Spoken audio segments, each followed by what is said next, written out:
Hello everyone, welcome to study IQ। और आज इस वीडियो में हम डिस्कस करेंगे हमारी marathon class general studies MCQs के लिए। जैसे कि मैंने आपको बताया था, अभी दिल्ली के अंदर जो है लॉकडाउन लगा हुआ है, जिसके कारण जो है मुझे विदाउट फेस क्लासेस देनी पड़ रही हैं। बट कोई बात नहीं, एक हफ्ते का टाइम है, तो अगर सिचुएशन ठीक रही तो हम विद फेस जल्दी ही आएंगे, मतलब मंडे को आ जाएंगे। अगर सिचुएशन बिगड़ी तो आपको इस तरीके से थोड़ी देर और पढ़ना पड़ेगा, विदाउट फेस पढ़ना पड़ेगा ऐसे ही, ठीक है। बट ऐसा नहीं है, आपको तो पढ़ाई से मतलब होना चाहिए, आपको मेरे फेस से कोई मतलब नहीं होना चाहिए। एनीवेज चलो डिस्कस करते हैं आगे। तो स्टेट PCS के लिए हमारे MCQs हैं, तो देखते हैं आज इस लेक्चर के अंदर हम क्या डिस्कस करने वाले हैं। आगे बढ़ने से पहले आपको मैं बता दूं, आप मुझे डिफरेंट सोशल मीडिया के ऊपर फॉलो कर सकते हैं। टेलीग्राम चैनल के ऊपर आपको 100% यहाँ पे फॉलो करना है, डॉक्टर विपिन गोयल के नाम से। यहाँ पे मेरे साथ बहुत सारे बच्चे जुड़े हुए हैं, 1,38,000 प्लस बच्चे जुड़े हुए हैं। यहाँ पे हर लेक्चर, वीडियो लेक्चर्स, PDF वगैरह शेयर की जाती है। और आप मुझे इंस्टाग्राम के ऊपर भी फॉलो कर सकते हैं, डॉक्टर विपिन गोयल के नाम से। मेरे 2 पेड कोर्सेज आते हैं। The one is a 10,000 MCQ course, दूसरा हमारा GS कोर्स आता है। GS कोर्स पूरा का पूरा जो है हमारा थियरी कोर्स है, और 10,000 MCQ कोर्स के अंदर हमने चैप्टर वाइज MCQ डिस्कस किए हैं डिटेल में। यहाँ पे चैप्टर वाइज तो हैं ही हैं, प्लस स्टेट PCS UPSC के अलग फोल्डर है, आपका SSC रेलवे के लिए अलग फोल्डर है, और डिफेंस एग्जाम्स के लिए अलग फोल्डर है। और यहाँ पे आप एक कूपन कोड यूज़ करेंगे विपन15, तो आपको डिस्काउंट मिलेगा। कल इसको परचेज़ करने का लास्ट डे है, तो देख लेना आपको जो भी कोर्सेज अच्छे लगते हों। तो आप इन कोर्सेज़ को परचेज़ कहाँ से करोगे वो मैं आपको बता देता हूँ। या तो स्टडी IQ ऐप से कर सकते हैं, या फिर आप वेबसाइट से कर सकते हैं studiiq.com। जैसे आप इसको ओपन करेंगे, आपको स्क्रीन के ऊपर नजर आएगा होम पेज। यहाँ पे आपको दिखेगा बेस्ट सेलिंग कोर्सेज, यहाँ पे व्यू ऑल का बटन, इस व्यू ऑल के बटन को दबाना। जैसे आप दबाएंगे 10,000 MCQ कोर्स आपको दिखेगा तीसरे नंबर के ऊपर, और GS कोर्स आपको नजर आ जाएगा चौथे नंबर के ऊपर। सो जो भी कोर्सेज अच्छे लगते हैं आप परचेज कर सकते हैं, और कोई डाउट हो इंस्टाग्राम के ऊपर पूछ सकते हैं। तो start with the first question, अच्छे से आंसर देना। और आपको क्वेश्चन बहुत सिंपल लगेंगे, लेकिन बात यहाँ पे ये है कि वो सिंपल भी आपको डिफिकल्ट बन जाएंगे जब आपको पेपर में वो आंसर नहीं पता होगा। तो बहुत ध्यान से क्वेश्चन को पढ़ के आंसर देना। जो पेपर प्लांट है आपका, काली मिर्च का पौधा है, वो क्या होता है? काली मिर्च का जो पौधा होता है वो क्या होता है? सो दिस इज़ द काली मिर्च। सो ये क्या है? दैट इज कॉल्ड बेल कहते हैं हिंदी में, एंड दैट इज़ वाइन। ये जो है आपका फ्लावरिंग जो है वाइन्स होती हैं, और जो है ये फैमिली जो होती है that is called Piperaceae, it's called Piperaceae, ठीक है। ये आपकी फैमिली से बिलोंग करता है, और इसको पेपर कॉर्न भी कहते हैं। और जब सूख जाती है तो इसको हम स्पाइसेस की तरह यूज़ करते हैं। ये आपने देखा होगा काली मिर्च, क्लियर, याद रखिए। So what is this? This is wine. Answer इसमें C ऑप्शन बनेगा राइट आंसर। हमारे देश में स्पाइस सिटी किसे कहते हैं? स्पाइस और पेपर वगैरह सबसे ज़्यादा वहाँ से एक्सपोर्ट होता है। स्पाइस सिटी कहते हैं हम केरल को। वेरी इंपॉर्टेंट क्वेश्चन, केरल को हम कहते हैं। केरल के अंदर नेचुरल रबड़ भी आपको सबसे ज़्यादा मिलती है। नेचुरल रबड़ वर्ल्ड वाइड सबसे ज़्यादा मिलती है थाईलैंड में। और नेचुरल रबड़ जो है मिलती कहाँ से? लेटेक्स ऑफ द प्लांट से। और इसको स्ट्रॉन्ग बनाने के लिए एक प्रोसेस यूज़ किया जाता है जिसके हम क्या कहते हैं? वल्कनाइजेशन और वल्कनीकरण। वल्कनाइजेशन ऑफ रबड़ यूज़ किया जाता है, जिसमें हम नेचुरल रबड़ को ट्रीट करते हैं सल्फर के साथ, और वो स्ट्रॉन्ग बन जाती है, आपकी रबड़ स्ट्रॉन्ग बन जाती है। Very important. और केरल के अंदर जो है एक मोनाजाइट सैंड भी है, मोनाजाइट सैंड, और वो वहाँ पे आपको देखने को मिलता है थोरियम सबसे ज़्यादा देखने को आपको मिलता है। और थोरियम जो है रेडियोएक्टिव सब्सटेंस है। रेडियोएक्टिव सब्सटेंस वो होते हैं जहाँ से आपके अल्फा, बीटा और गामा रेज निकलते हैं, और प्रॉपर उस प्रोसेस को रेडियोएक्टिविटी कहते हैं। हेनरी बैक्यूरेल, मैरी क्यूरी और पेरी क्यूरी ने ये ढूंढा था, that is process radioactivity. Thorium की जो ओर है उसका नाम क्या होता है? That is called pitchblende. और पिच ब्लैंड किसकी ओर हो रहा है? दैट इज यूरेनियम की दूसरी ओर, जो यूरेनियम की जो ओर है वो भी पिच ब्लैंड है। Uranium as a fuel use किया जाता है। यूरेनियम 235 न्यूक्लियर रिएक्टर में एज ए फ्यूल यूज़ किया जाता है। यूरेनियम जो सबसे ज़्यादा जो पाया जाता है वो देखने को मिलता है कजाकिस्तान में सबसे ज़्यादा पाया जाता है, देखने को मिलता है यूरेनियम। वेरी इंपॉर्टेंट क्वेश्चन, और आंसर इज C ऑप्शन। अच्छा, एक होता है यूरेनियम डेटिंग जो होता है वो किसकी एज फाइंड आउट करने के लिए यूज़ होता है? रॉक्स की। और रॉक्स की स्टडी को हम क्या कहते हैं? पेट्रोलॉजी कहा जाता है। अच्छा, डेड प्लांट्स और एनिमल्स की एज फाइंड आउट करने के लिए हम क्या क्या चीज़ यूज़ करते हैं? रेडियोएक्टिव कार्बन डेटिंग का इस्तेमाल किया जाता है डेड प्लांट्स वगैरह की चीज़ों को ढूंढने के लिए। आंसर इसमें C ऑप्शन बनेगा। ये है जी आपकी वाइन्स। चलिए जी अगला देखते हैं। Why does a cannon recoil after firing? जब हम जो फायरिंग करते हैं तो कैनन जो है रिकॉयल करता है, कैसे? रीज़न क्या है? So here is the third law of motion, Newton's का थर्ड लॉ ऑफ मोशन क्या है? एक्शन जो भी करोगे उसका रिएक्शन आपको देखने को मिलेगा। जब हम फायरिंग करते हैं तो रिकॉइल जो होगा वो उसका रिएक्शन देखने को आपको मिलता है। So this is Newton's third law.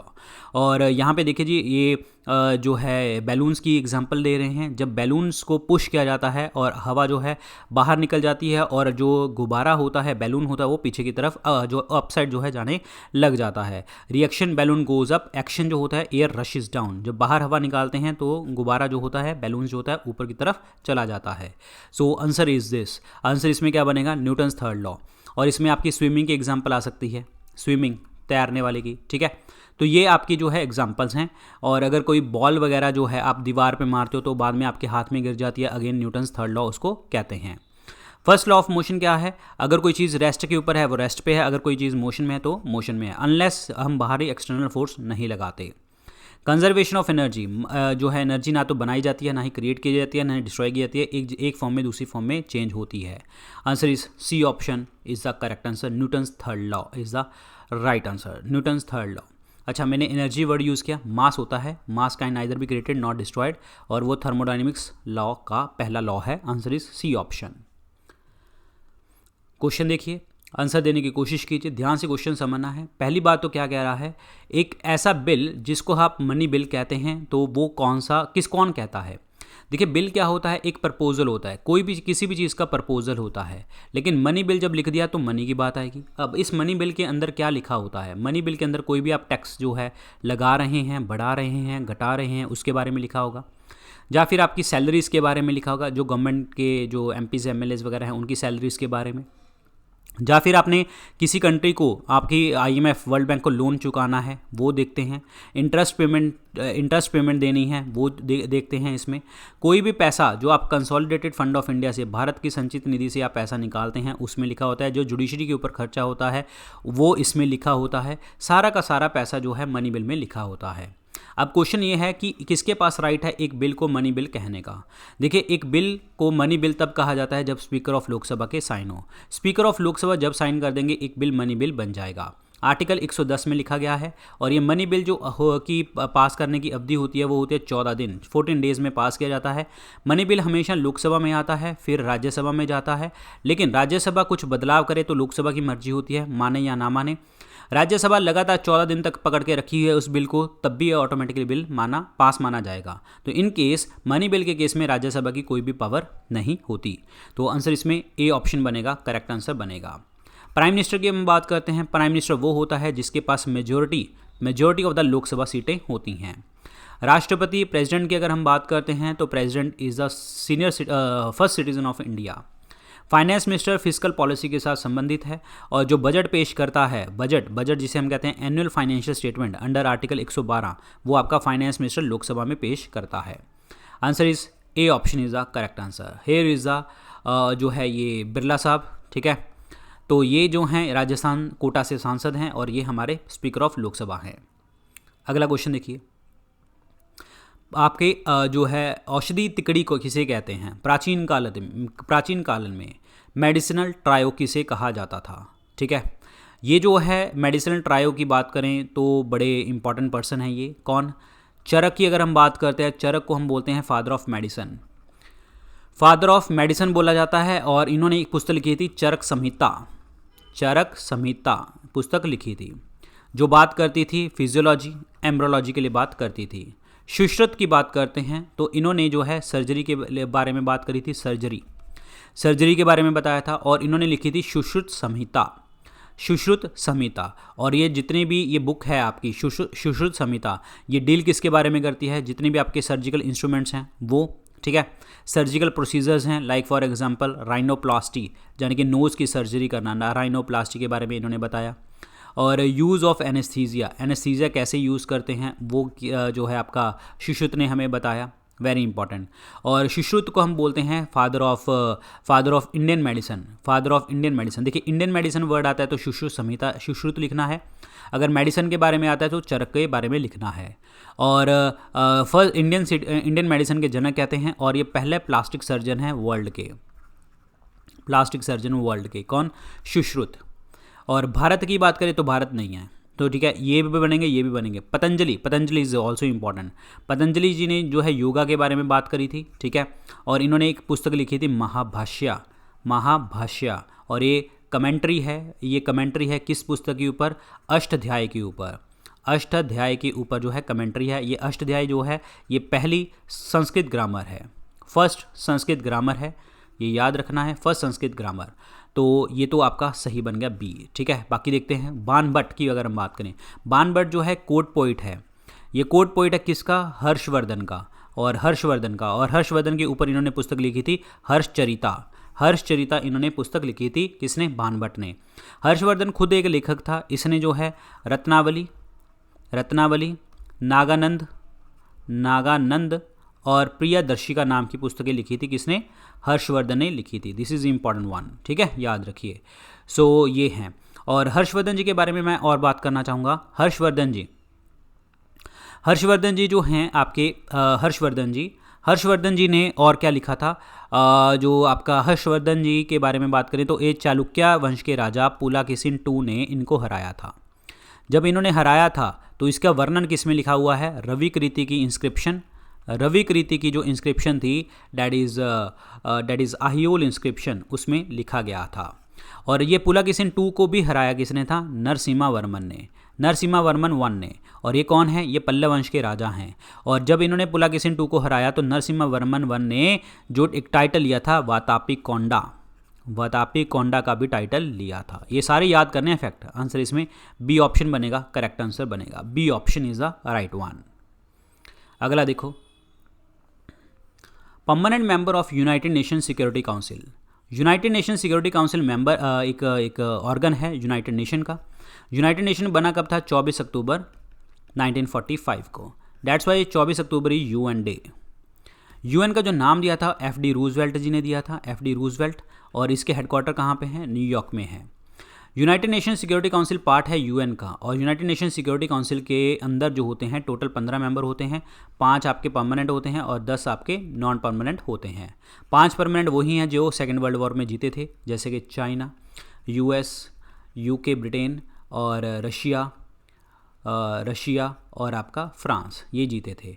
10 non permanent जो भी होंगे आपके मेंबर नेशन होंगे वो 2 साल के लिए चुने जाते हैं, 2 ईयर्स के लिए।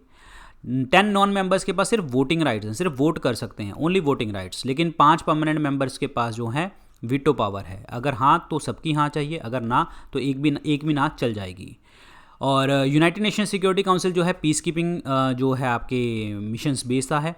That's why it is called the policeman of the world. Policeman of the world किसे कहते हैं आप? यूनाइटेड नेशन सिक्योरिटी काउंसिल को कहते हैं। तो इस क्वेश्चन का आंसर क्या बनेगा? China, France, Russia, UK and USA। Answer is B option, China, France, Russia और Britain, America. B is the correct answer, B is the right answer. Clear? अच्छा, पुलिसमैन ऑफ द वर्ल्ड से आपको international police organisation के बारे में नहीं confuse होना। उसके जो हेडक्वार्टर हैं वो फ्रांस लियोन के अंदर उसके हेडक्वार्टर हैं। Answer is B option is the correct answer. यहाँ पे देखो, परमानेंट मेंबर वीटो राइट्स जो हैं China, France, Russia, UK and USA के साथ हैं। और नॉन परमानेंट मेंबर जो होंगे अफ्रीका से 3 होंगे, एशिया से 2 होंगे, लैटिन अमेरिका से 2, वेस्टर्न यूरोप एंड अदर से 2 एंड ईस्टर्न यूरोप से 1 होगा। और ये टोटल 10 मेंबर होंगे और 2 साल के लिए चुने जाते हैं। और बस इसी तरीके से आपके ये चुने जाएंगे। Which of the following is not an operating system. इनमें से कौन सा जो है ऑपरेटिंग सिस्टम नहीं है? नॉट पूछा है। सो देखिए जी, एंड्रॉयड, विस्टा, iOS, सो ये आपके ऑपरेटिंग सिस्टम है। लेकिन ओपेरा जो है एक ब्राउज़र है। ये क्या है? ब्राउज़र। तो आंसर इसमें डी ऑप्शन बनेगा। ऑपरेटिंग सिस्टम नहीं है ओपेरा, तो that is only browser. Answer इसमें Opera is the correct answer. First law officer of the country किसे कहते हैं? लॉ ऑफिसर आ सकता है, पहला लीगल ऑफिसर आ सकता है, ठीक है। ये कौन है? That is attorney general of India, भारत के महान्यायवादी। अटॉर्नी जनरल ऑफ इंडिया, भारत के महान्यायवादी, first citizen of India, first legal officer कहते हैं। अटॉर्नी जनरल बनने के लिए सुप्रीम कोर्ट के जज की जो भी रिक्वायरमेंट होती हैं वो बिल्कुल एज इट इज़ चाहिए। लाइक फॉर एग्जांपल 5 ईयर्स आपको हाई कोर्ट के जज का एक्सपीरियंस चाहिए, 10 साल के लिए जो है आपको एज ए एडवोकेट चाहिए, और डिस्टिंग्विश जूरिस्ट होनी चाहिए राष्ट्रपति की नज़रों में, और सिटीज़न ऑफ इंडिया होना चाहिए। तो वो अटॉर्नी जनरल को अपॉइंट कर दिया जाता है। अटॉर्नी जनरल जो इंडिया हैं ये जो पर्सन है अटॉर्नी जनरल ऑफ इंडिया, ये क्या करता है, गवर्नमेंट्स को जितनी भी आपकी लीगल चीज़ों के ऊपर राय देनी होती है ये प्रोवाइड करता है। इसीलिए ये क्या करता है, लोकसभा में भी जा सकता है, राज्यसभा में भी जा सकता है, मतलब पार्लियामेंट में जा सकता है, बट वहाँ पे ही बैठ के सुन सकता है, सब काम हो सकते हैं, लेकिन वोट नहीं दे सकता। वाई वोट नहीं दे सकता? क्योंकि मेंबर ऑफ पार्लियामेंट नहीं है। अटॉर्नी जनरल, कोई भी गवर्नमेंट के ऊपर सिविल केस होता है तो जो वो गवर्नमेंट को बचाता है वो कौन बचाता है, आपका अटॉर्नी जनरल। कहीं पे भी सिविल केस हो, कोई भी कोर्ट में हो, तो गवर्नमेंट की साइड से अटॉर्नी जनरल वहाँ पे जाते हैं। अटॉर्नी जनरल जो हैं ये आपके फुल टाइम मेंबर नहीं होते, होलसम मेंबर नहीं है, मतलब फुल टाइम मेंबर नहीं होते, ये फुल टाइम मेंबर नहीं है। तो मतलब प्राइवेट प्रैक्टिसेस कर सकते हैं, बिल्कुल कर सकते हैं, प्राइवेट प्रैक्टिसेस कर सकते हैं, लेकिन वो अगर वो केस लड़ेंगे तो वो गवर्नमेंट के अगेंस्ट केस नहीं होना चाहिए, वो गवर्नमेंट के अगेंस्ट केस नहीं होना चाहिए। Answer is B option. Attorney general को संभालने के लिए अटॉर्नी जनरल का article number is 76। Attorney general को साथ देने के लिए सॉलिसिटर जनरल भी होते हैं, बट ध्यान रखना attorney general is not the law minister, not the chief minister. Answer is B option is the correct answer, attorney general of India. ये हैं जी के वेणुगोपाल। अगला देखते हैं, compare to the warm air cool air can hold. Warm air के अलावा ठंडी हवा क्या कर सकती है? गर्म हवा है तो इसमें मॉइस्चर लेने की शक्ति ज़्यादा होगी, गर्म है मॉइस्चर लेने की शक्ति ज़्यादा होगी ताकि ठंडा कर दें, और ठंडी एयर के अंदर जो है मॉइस्चर की शक्ति जो है आपकी कम होगी, मॉइस्चर की शक्ति कम होगी। So compare to the warm air cool air can hold less water vapour, कम जल वाष्प जो लेने की शक्ति होती है। आंसर इसमें बी ऑप्शन बनेगा, करेक्ट आंसर बनेगा। अब इस चीज़ को वाष्प लेने की बातों को हम क्या कहते हैं, ह्यूमिडिटी। ह्यूमिडिटी का मतलब क्या होता है कि जो भी आपकी हवा के अंदर, एयर के अंदर जो वाटर वेपर हैं उसको हम क्या कहते हैं, आपका ह्यूमिडिटी कहते हैं। दो तरीके की humidity, that is absolute humidity, ठीक है, और आपकी रिलेटिव ह्यूमिडिटी होती है। एब्सोल्यूट ह्यूमिडिटी क्या होता है, एक्चुअल, कि एक्चुअल हवा में पानी कितना है, और रिलेटिव होता है जब हम किसी चीज़ को कंपेयर करते हैं। कंपेयर करने का मतलब कितना है और कितना हो सकता है, तो डैट इज़ कॉल्ड रिलेटिव। या फिर आप कह सकते हो कि कितना है और कितना हो सकता है, या फिर आप कह सकते हो कि इस रूम में इतना है और दूसरे रूम में इतना है। जब दो चीज़ों को कंपेयर करेंगे तो डैट इज़ रिलेटिव ह्यूमिडिटी। तो आंसर इसमें क्या बनेगा जी, आपका बी ऑप्शन बनेगा, करेक्ट आंसर बनेगा। ह्यूमिडिटी को मापने के लिए आपका यंत्र कौन सा होता है, हाइग्रोमीटर। कई बार पेपर में आपका हाइग्रोमीटर ऑप्शन में नहीं होता, तो वहाँ पे ऑप्शन में होगा स्लिंग साइक्रोमीटर, ये याद रखना। तो this is again important question, ठीक है, याद रखिए। आंसर इसमें B is the correct answer. Temperature and humidity का देखिए जी, कंसीडर, देखिए लो ह्यूमिडिटी क्यों है यहाँ पे, क्योंकि यहाँ पे वाष्प कम है, पानी नहीं है, मॉइस्चर नहीं है। हाई ह्यूमिडिटी यहाँ पे क्यों है, क्योंकि वाष्प है। रिलेटिव ह्यूमिडिटी कंपेयर करना, यहाँ पे कम है, यहाँ पे ज़्यादा है, ठीक है। और यहाँ पे आपका 10 डिग्री के ऊपर कितना है, 20 डिग्री के ऊपर कितना है, 30 डिग्री के ऊपर कितना है, तो this is relative humidity. Warm air जो होती है वो ज़्यादा होल्ड कर लेती है पानी को। अगर if there is a same amount of water vapour in the air, the warm air is have low humidity, the colder air है हाइयर ह्यूमिडिटी। समझ आया आप लोगों को?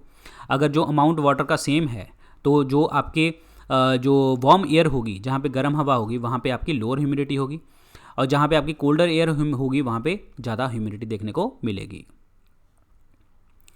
When was the league of nation establish? League of nation जो है, राष्ट्र संघ की स्थापना कब हुई थी? जब आपका फर्स्ट वर्ल्ड वॉर हुआ था, ठीक है, 1919 में ख़त्म हुआ था, 1914 से 1919, 1914 में ख़त्म हुआ था। उसके बाद जो है एक पेरिस पीस कॉन्फ्रेंस हुआ था, पेरिस पीस कॉन्फ्रेंस। इस कॉन्फ्रेंस के दौरान बोला गया था, इस कॉन्फ्रेंस के दौरान बोला गया था कि हम एक ऑर्गेनाइजेशन बनाएंगे जो आपस में शांति बनाने का काम करेगी, और वो बनी थी आपकी लीग ऑफ नेशन। ये बना था 10 जनवरी 1920 को। आंसर इसमें सी ऑप्शन बनेगा, 10 January 1920 is the correct answer. C option is the correct one, very important. League of Nation. While appointing the prime minister the president elect, जब भी prime minister को appoint करना होता है तो राष्ट्रपति क्या करते हैं, किस चीज़ को सिलेक्ट करते हैं? प्राइम मिनिस्टर हमेशा जो होगा उस पर्सन को इलेक्ट किया जाता है जहाँ पे मेजोरिटी होती है। ये मेजोरिटी ऐसा नहीं है कि कार्यकर्ता, मेजोरिटी वो है जहाँ पे आपके एमपीज ज़्यादा होंगे, लोकसभा के अंदर जितने एमपीज ज़्यादा होंगे, ठीक है। Leader of the largest party in the Lok Sabha, largest party का मतलब ये नहीं है कि वहाँ पे मेंबर हैं, गलत। Leader of the largest alliance, largest का भी गलत हो गया, मेजोरिटी चाहिए हमें थे। लीडर ऑफ मेजोरिटी पार्टी और अलायंस इन द लोकसभा, ये भी आपका सही है। Leader of the majority party of alliance इन राज्यसभा, ये आपका गलत है। लोकसभा के अंदर मेजोरिटी चाहिए आपको, तो वो पर्सन को राष्ट्रपति अपॉइंट कर देते हैं। Answer is C option is the correct answer. एक चीज़ आपको और बताता हूँ, आपकी पार्टी कोई भी जीत जाए, ठीक है, सपोज करो कि लोकसभा में एक्स पार्टी जीत गई, कोई भी जीती, ठीक है, तो क्या होता है कि वो पार्टी ने अपना नॉमिनेशन देना होता है प्राइम मिनिस्टर का, तो वो हो सकता है लोकसभा से भी हो सकता है, वो राज्यसभा से भी हो सकता है, ये ध्यान रखना। जीत के जो प्राइम मिनिस्टर बनेगा वो लोकसभा से भी हो सकता है, राज्यसभा से भी हो सकता है। लेकिन अब आप कहेंगे कि सर सी और डी में कंफ्यूजन आ रही है, हमें सी और डी में कैसे हो सकता है यहाँ पे, लेकिन मेजोरिटी पार्टी आपकी अलायंस देखनी पड़ेगी लोकसभा में, तभी तो यहाँ पे ही हम बात स्टार्ट करेंगे। अलायंस होनी चाहिए या मेजोरिटी पार्टी होनी चाहिए। राज्यसभा में मेजोरिटी नहीं चाहिए आपको, मतलब राज्यसभा में ऐसा नहीं है कि अगर राज्यसभा में मेजोरिटी है तो आपका प्राइम मिनिस्टर अपॉइंट हो जाएगा, ऐसा कुछ भी नहीं है। तो आंसर इसमें सी ऑप्शन बनेगा। डंपिंग वर्ड का मतलब क्या होता है? डंप का मतलब क्या होता है? थ्रो वे प्राइसेस के ऊपर मार्केट में चीज़ें फेंक देना। फॉर एग्जांपल, मैं एग्जांपल लेके बात करूंगा, चाइना क्या करता है, जैसे हमारा वो आता है डेट इज़ त्यौहार दिवाली, उस टाइम पे लड़ियाँ आती हैं, वो थ्रो वे प्राइसेस के ऊपर 5 रुपये 10 रुपये की प्राइस बेच देता है इंडिया में, जिससे क्या होगा, इंडियन प्रोड्यूसर जो होंगे वो डिस्ट्रॉय हो जाएंगे। क्यों? क्योंकि ये चाइना इंडिया में बेच रहा है 5 रुपये की, हम ड्यूटी वगैरह लगा के 10 या 15 रुपये की बना लेंगे। इंडियन प्रोड्यूसर को घर पे ही 15 की पड़ रही है, तो टैक्स टुक्स लगा के वो मार्केट में 25 रुपये की बेचने की कोशिश करेगा, लेकिन चाइना वाला 15 में बेच रहा है। तो इसी तरीके से चाइना जो है 5 रुपये में बेच रहा था, ये तो टैक्स लगा के हमने इतना किया कि आप कंपेरेबल जो है आपकी ड्यूटीज़ बन जाएँ। अब चाइना ने थ्रो वे 5 पे फेंक दी, जिससे क्या हुआ, इंडिया की मार्केट खराब होगी, और इस चीज़ को हम क्या कहते हैं, डंपिंग। गवर्नमेंट ने ऐसे एक्शन लिए कि 5 की 15 बना दी इन्होंने प्राइस, यानी टैक्स लगा के, तो that is called anti dumping duties, या फिर आप उसको कहते हैं काउंटर वेलिंग ड्यूटीज़ कहा जाता है। So that means dumping word का मतलब क्या होता है कि अगर आप फॉरेन मार्केट के अंदर सेल करेंगे या कमोडिटी को, अगर उसकी मार्जिनल कॉस्ट से अगर आप कम कर रहे हैं, तो डैट इज कॉल्ड आपकी डंपिंग उसको कहते हैं। Sale in a foreign market of a commodity at a price below the marginal cost. एक चीज़ की लागत पे जितनी चीज़ का खर्चा हो रहा है उससे भी कम अगर आप मार्केट में चीज़ फेंक रहे हो, तो डैट इज़ कॉल्ड डंपिंग। और इससे बचने के लिए हम क्या करते हैं, एंटी डंपिंग ड्यूटीज़ और काउंटर वेलिंग ड्यूटीज़ लगाते हैं। सो ये here is a dumping. Dumping मैंने आपको बता दिया होता गया है, ठीक है। और यहाँ पे चाइनीज़ की बात आ रही है, वही आपके मोबाइल फ़ोन की बात आ रही है, जिन्होंने मोबाइल फ़ोन की एग्जाम्पल ले ली। डंपिंग क्यों करते हैं? ताकि आपका जो है मार्केट के अंदर शेयर बढ़ जाए, लोकल मार्केट को आप ख़त्म कर दो, और इन्वेस्टमेंट का रिस्क जो है आप कम कर दो, जिससे क्या होगा, आपका अनसोल्ड स्टॉक जो है अनसोल्ड स्टॉक है उसको क्लियर करने में आपको शक्ति मिलेगी। डोमेस्टिक मार्केट के अंदर जो है आपकी प्राइसेस कम हो जाएंगी, बेनिफिट करेगा एक्सपोर्ट इंसेंटिव्स में, और फंड्स वगैरह आते रहेंगे। अब टाइप्स ऑफ डंपिंग आपको पढ़ना नहीं है क्योंकि आपके एग्जाम के लिए इतना इंपॉर्टेंट नहीं है, बट हम डिस्कस कर लेते हैं। स्पोरेडिक क्या होता है, जब आपका अनसोल्ड अगर जो है कंपनी जो है पास अनसोल्ड लार्ज इन्वेंट्री देखने को आपको मिले, ये टेम्परेरी होता है। प्रीडेटरी क्या होता है, जब कंपनी रेगुलरली जो सेल करती रहती है फॉरेन मार्केट के अंदर लोअर प्राइसेस के ऊपर। परसिस्टेंट का मतलब होता है मोर परमानेंट होता है देन प्रीडेटरी, जहाँ पे आपकी सेल जो है कंसिस्टेंटली लोअर प्राइसेस के ऊपर चलती है। रिवर्स में क्या होता है, कंपनी जो है डंप कर देती है home market while selling at a higher price in the foreign. तो here is the types of dumping. और इसके बचाने के लिए मैंने आपको बताया था एंटी डंपिंग ड्यूटीज़ और लगाए जाते हैं, आपके टैरिफ ड्यूटीज़ लगाई जाती हैं, कोटाज लगाए जाते हैं।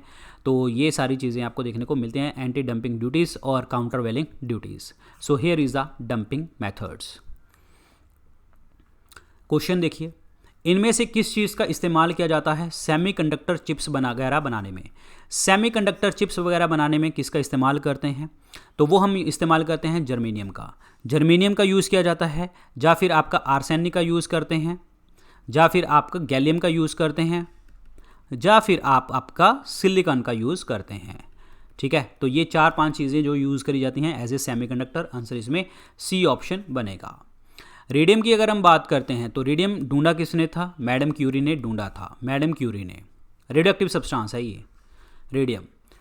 सोडियम को देखा जाए तो सोडियम को हम हमेशा कैरोसिन ऑयल के अंदर जो है प्रिजर्व करके रखते हैं क्योंकि ये ज्वलनशील है। सल्फ़र की बात करते हैं, जब हम प्याज काटते हैं, ऑनियन काटते हैं, तो वहाँ पे आपके आंसू आ जाते हैं, वो सल्फ़र के कारण आते हैं। अगर हवा में सल्फ़र पोल्यूशन चल रहा है तो वहाँ पे मतलब क्या है, वहाँ पे आपके जो लाइकन हैं वो एब्सेंट हैं। वहाँ पे लाइकन क्या होते हैं? एल्गी और फंगस का मिश्रण। एल्गी और फंगस का मिश्रण। फंगस की स्टडी को माइकोलॉजी, एल्गी की स्टडी को फाइकोलॉजी कहा जाता है। आंसर इसमें सी ऑप्शन बनेगा, right answer C option. Here is the germanium 32 is the atomic number. अगला देखिए जी, इसको क्रोनोलॉजिकल इवेंट में लगाना है करेक्ट करके। जो क्विट इंडिया मूवमेंट है ये देखने को मिला था 8 अगस्त 1942 में। एग्जैक्ट डेट आपको पता होनी चाहिए क्विट इंडिया मूवमेंट की। शिमला कॉन्फ्रेंस 1945 में हुई थी, 1945 में। पूना पैक्ट 1932, और उसके बाद जो है आपका कैबिनेट मिशन 1946। पहले तो क्रोनोलॉजिकल ऑर्डर में लगा दो, तीसरा पहला दूसरा चौथा, तीसरा पहला दूसरा चौथा, तो डैट मीन्स सी ऑप्शन बनेगा करेक्ट आंसर। अब क्विट इंडिया मूवमेंट जो है, भारत छोड़ो आंदोलन, ये गांधी जी ने क्विट इंडिया बात स्टार्ट किया था, डू और डाई का नारा दिया था, डू और डाई का। ये जो है हिंसाजनक मूवमेंट बन गई थी, वायलेंट मूवमेंट बन गई थी, क्योंकि यहाँ पे गांधी जी ने बोला डू और डाई, और गांधी जी ने बोला डू और डाई, और लोगों ने जो है पूरी की पूरी जगह के ऊपर जो है दंगे फसाद करने स्टार्ट कर दिए थे।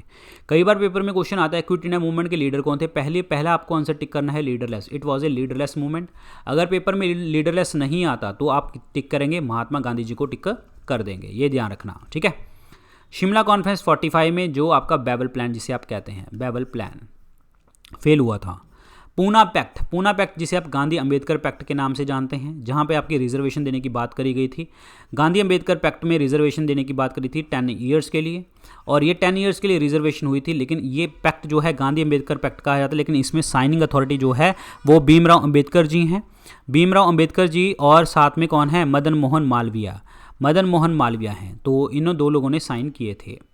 कैबिनेट मिशन की बात करें, इसके अकॉर्डिंग हमारा संविधान बना है, कॉन्स्टिट्यूशन बना है। इसमें 3 लोग थे, पैथिक लॉरेंस, ठीक है, और आपका सर स्टैफर्ड क्रिप्स, क्लियर, एवी अलेक्जेंडर, ये 3 लोग थे आपके, एवी अलेक्जेंडर कैबिनेट मिशन में। और इसमें जो Pethick Lawrence, so he was the secretary of the state, ये थे सेक्रेटरी ऑफ द स्टेट। तो इस क्वेश्चन का आंसर इस सी ऑप्शन बनेगा करेक्ट आंसर। अगला देखो, who has the power to prorogue the Lok Sabha को जो है प्रचलित करने की शक्ति किसमें, मतलब ये प्रोरोग का मतलब होता है स्थगित करना, नॉट प्रचलित करना, इट्स स्थगित करना, स्थगन कर देना, मतलब डिसकंटिन्यू कर देना। प्रोरोग का मतलब डिसकंटिन्यू कर देना सेशन को, ठीक है। और विदाउट डिजॉल्विंग इट, डिसकंटिन्यू कर दो, डिजॉल्व नहीं किया, तो ये सारी शक्तियाँ किसके पास होती हैं, राष्ट्रपति के पास होती हैं, प्रेसिडेंट ऑफ इंडिया के पास होती हैं। Answer is D option, prorogue is discontinuation, clear, याद रखिए, आंसर इज डी ऑप्शन। अभी एट प्रेजेंट हमारे रामनाथ कोविंद जी प्रेसिडेंट हैं, और हमारे देश के पहले प्रेसिडेंट डॉक्टर राजेंद्र प्रसाद जी थे। लगातार 2 बार चुनने वाले प्रेसिडेंट ये थे, और इन्होंने एक पुस्तक लिखी थी, डैट इज़ इंडिया डिवाइडेड, जो बहुत इंपॉर्टेंट क्वेश्चन है, इंडिया डिवाइडेड। सर्वपल्ली राधाकृष्णन जी, इनकी बर्थ एनिवर्सरी 5 सितंबर को होती है, और उस दिन हम सेलिब्रेट करते हैं टीचर्स डे। जाकिर हुसैन, पहले मुस्लिम प्रेसिडेंट, अनअपोज्ड इलेक्ट हुए थे आपके वीवी गिरी जी। फखरुद्दीन अली अहमद, जब इनके टाइम पे लगी थी नेशनल इमरजेंसी, जो इंदिरा गांधी जी ने लगाई थी। ज्ञानी जैल सिंह हमारे पहले Sikh president, clear. APJ Abdul Kalam, जिन्हें आप मिसाइल मैन ऑफ इंडिया भी कहते हैं, मिसाइल मैन ऑफ इंडिया कहा जाता है। Pratibha Patil, first female president, और ये हमारे पहले फाइनेंस मिनिस्टर थे, मतलब पहले फाइनेंस मिनिस्टर थे और फिर प्रेसिडेंट बने थे। रामनाथ कोविंद जी अभी करंट में प्रेसिडेंट हैं, तो ये याद रखना है आपको। अगला देखो, रानीखेत क्या है, व्हाट इज़ रानीखेत। रानीखेत जो है, इसको और किस डिजीज़ से नाम से जाना जाता है, वेस्ट के अंदर, वेस्ट मतलब साउथ वेस्ट के अंदर, मतलब फॉरेन कंट्रीज़ में, that is new castle disease, ये बोला जाता है, ठीक है। और ये क्या होता है, ये कंटेजियस होती है, फैटल होती है, और जो है ये वायरस डिजीज़ है, किसकी, पोल्ट्री फॉर्म की, पोल्ट्री फॉर्म से वायरस के द्वारा फैली जाती है, तो that is a viral disease. Answer is A option. Virus के साथ मैं आपको चीज़ बताना चाहूँगा कि वायरस जो है, they are connective link between the living and the non living. Living और नॉन लिविंग के बीच में कनेक्टिव लिंक क्या है, वायरस। किसने ढूंढा था, अवेनोवस्की। और टोबैको मोज़ेक वायरस पहला क्रिस्टलाइज किया गया था। टोबैको जो है हमारे इंडिया में सबसे पहले पोर्तुगीज़ लेके आए थे, किसके टाइम पे, जहांगीर के टाइम पे। जहांगीर ने जो है कंजम्पशन बंद किया हुआ था यहाँ पे। जहांगीर जो है पेंटर किंग है, और शराब बहुत पीता है, ये ध्यान रखना। तो आंसर इसमें ए ऑप्शन बनेगा। फंगल डिजीज़, फंगस की स्टडी को हम क्या कहते हैं, माइकोलॉजी, ठीक है, याद रखिए। आंसर इस A option is the right one. Ranikhet disease, जिसमें आपकी डलनेस होने लग जाती है, नेक टिल्ट होने लग जाता है, ट्विस्ट हो जाती है। Com cyanosis, dark of the com, cyanosis मतलब ब्लू कलर आने लग जाता है, डायरिया होने लग जाता है, ये तो रानीखेत डिजीज़ इज हेयर। अगला देखो, क्वेश्चन देखिए जी क्या कहते हैं, डांस, म्यूजिक और थिएटर में किस पर्सन को जो है अवार्ड मिलता है रिस्पॉन्सिबिलिटी के लिए, डांस, म्यूज़िक एंड थिएटर के लिए। तो here is very very important question. तो ये है आपका संगीत नाटक अकेडमी। संगीत नाटक अकेडमी जो national academy for music, dance and drama होता है, नेशनल लेवल अकेडमी होती है जो गवर्नमेंट ऑफ इंडिया द्वारा स्थापित करी गई थी for the dance, music and theatre. साहित्य अकेडमी की अगर मैं बात करता हूँ तो ये प्रमोट करती है लिटरेचर को, लिटरेचर को प्रमोट करती है सभी लैंग्वेजेस के अंदर। और कितनी लैंग्वेजेस हैं यहाँ पे? टोटल 24 लैंग्वेजेस को प्रमोट करती है। नेशनल स्कूल ऑफ ड्रामा की अगर हम बात करते हैं तो न्यू दिल्ली के अंदर इसके हेडक्वार्टर हैं। परेश रावल जो हैं अभी इनके चेयरपर्सन हैं। ललित कला अकेडमी की बात करें तो न्यू दिल्ली के अंदर इसके हेडक्वार्टर हैं। 1954 में इस्टेब्लिश किया गया था। और किस चीज़ के लिए? For the promoting Indian art outside the country. ध्यान रखिए, तो आंसर इसमें सी ऑप्शन बनेगा। संगीत नाटक अकेडमी इज़ द जो जिसका रोल है आपका promote dance, music and theatre. Very important, संगीत नाटक अकेडमी। केमिकल नेम बताइए गामा हेक्सीन का क्या होता है? केमिकल नेम बताइए गामा हेक्सीन का क्या होता है? So here is the benzene hexafluoride chloride, BHX कहा जाता है। BHX benzene hexachloride, sorry BHC कहा जाता है, बेंजीन हेक्साक्लोराइड कहा जाता है। तो this is very important part. और ये पावरफुल जो है आपका इंसेक्टिसाइड है, इंसेक्ट को ख़त्म करने में हेल्प करता है। और इसका जो कमर्शियल नेम है वो क्या है? Lindane. Lindane is the commercial name, याद रखिए। टॉलिन की अगर हम बात करते हैं तो टॉलिन जो है आपका यूज़ किया जाता है पेंट्स में, ठीक है, थिनर्स में, पॉलिश जो नेल पॉलिश होती है उसमें यूज़ किया जाता है, बहुत सारी चीज़ों में यूज़ करते हैं। और क्लोरोबेंजीन जो होता है हर्बिसाइड की तरह यूज़ किया जाता है हर्ब्स वगैरह को ख़त्म करने के लिए, हर्बिसाइड्स। एनिलीन की बात करते हैं तो ये आपकी सिंथेटिक डाई, एंटीऑक्सीडेंट की तरह भी यूज़ किया जाता है, एंटीऑक्सीडेंट्स, ठीक है। तो आंसर इसमें डी ऑप्शन बनेगा, करेक्ट आंसर बनेगा benzene hexachloride. D is the correct one. So here is the benzene hexachloride, BHC। सो यहाँ पे बेंजीन है और क्लोरीन है, सनलाइट UV रेज गई तो बेंजीन हेक्साक्लोराइड बन गया। The state election commission conduct a control supervise municipal election under. देखिए जी, स्टेट की बात करता हूँ, स्टेट इलेक्शन कमीशन जो होता है वो म्यूनसिपैलिटी के इलेक्शन भी करवाता है, पंचायत के इलेक्शन भी करवाता है। पंचायत की अगर इलेक्शंस की बात करता हूँ तो वो 243 KMA का तक करवाता है पंचायत की इलेक्शन। और अगर मैं म्यूनसिपैलिटी की बात करता हूँ तो 243 ZA में करवाता है म्यूनसिपैलिटी के इलेक्शन। तो आंसर इसमें पहले तो बी ऑप्शन बनाएंगे।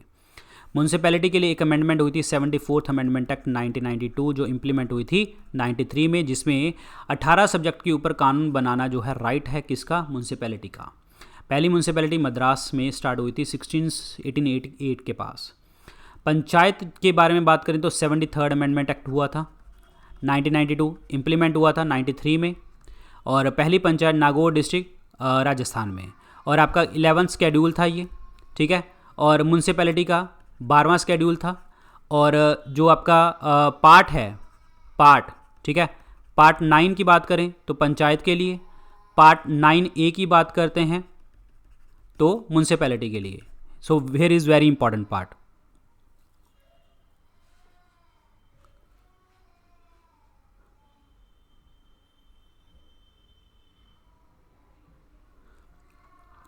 टू फोर्टी वन की अगर हम बात करें, 240 सेक्शन 1 की अगर हम बात करते हैं तो ये क्या होता है? प्रेसिडेंट जो होता है, प्रेसिडेंट, ठीक है, वो बना सकता है आपका प्रेसिडेंट में रेगुलेशन फॉर द पीस, शांति के लिए, प्रोग्रेस के लिए और आपका गुड गवर्नमेंट के लिए। किसकी? कहाँ पे? अंडमान निकोबार आइलैंड में, लक्षद्वीप में, दमन एंड दादरा नगर हवेली में, दमन एंड दीव में, पौंडीचेरी में प्रेसिडेंट जो है आपका रेगुलेशन और पीस बना सकता है। 245 की अगर हम बात करते हैं, जो लॉ बनाए हैं पार्लियामेंट में, ठीक है, made by the parliament, and जो उसका एक्सटेंट कितना है, पार्लियामेंट द्वारा बनाए गए और स्टेट द्वारा बनाए गए जितने भी आपके लॉ हैं वो उसका एक्सटेंट कितना है वो 245 में लिखा गया है। तो इस क्वेश्चन का आंसर क्या बनेगा? B is the correct answer. 243 ZA is the correct one. Very important question है। प्राइमरी न्यूट्रिएंट एलिमेंट बताना है, प्लांट्स के लिए बात कर सकते हैं वैसे भी, ठीक है। तो वो होता है आपका प्राइमरी में हमेशा एलिमेंट होते हैं NPK, that is nitrogen, phosphorus and potassium. So here is the potassium, so potassium is K। तो potassium is the right answer. Primary nutrient है। नाइट्रोजन, फॉस्फोरस, पोटाशियम जो होते हैं ये प्लांट की ग्रोथ के लिए चाहिए होते हैं। सारे पॉइंट डिस्कस कर लेते हैं। सोडियम और पोटाशियम की बात करें, हमारी बॉडी के अंदर जो है ये जो एसिड बेस बैलेंस ये करवाता है।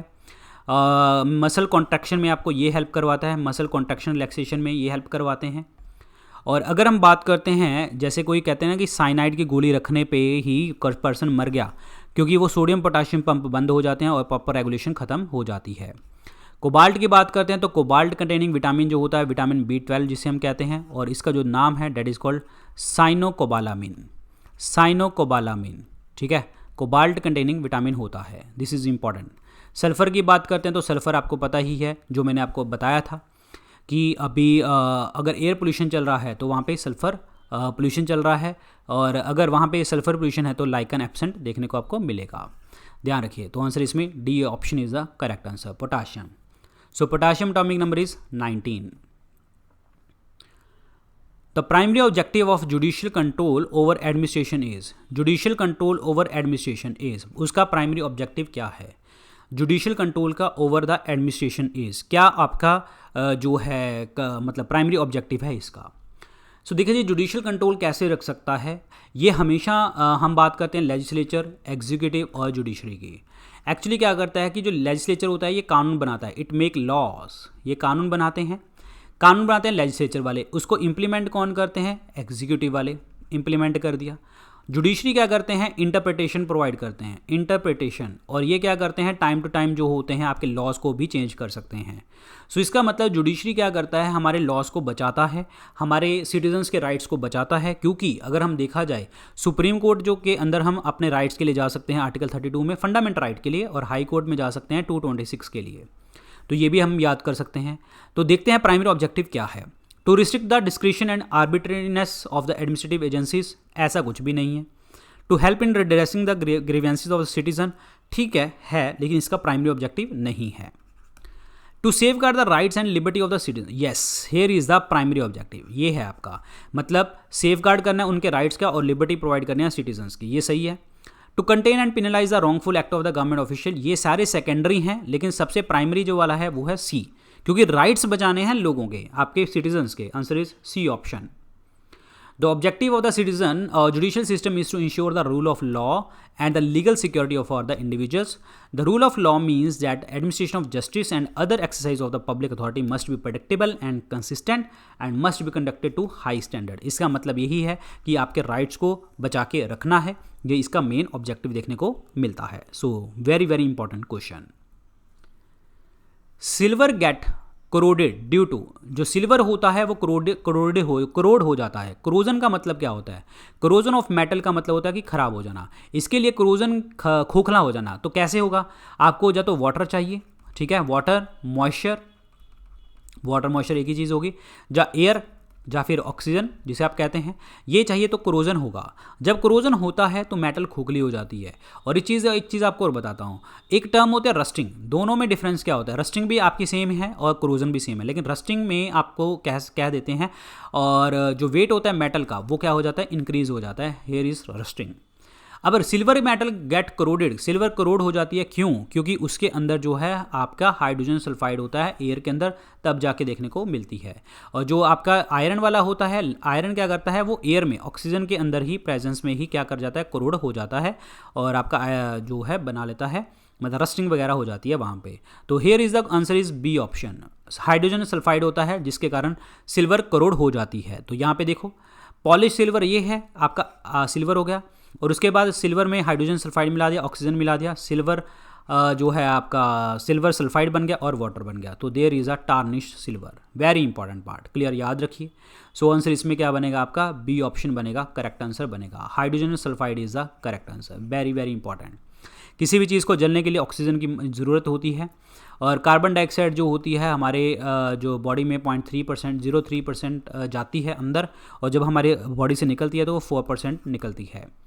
नाइट्रोजन की अगर हम बात करते हैं तो नाइट्रोजन जो है आपके प्रिजर्वेटिव की तरह काम करते हैं, और कहाँ पे? That is in the ledge वगैरह के जो पैकेट होते हैं।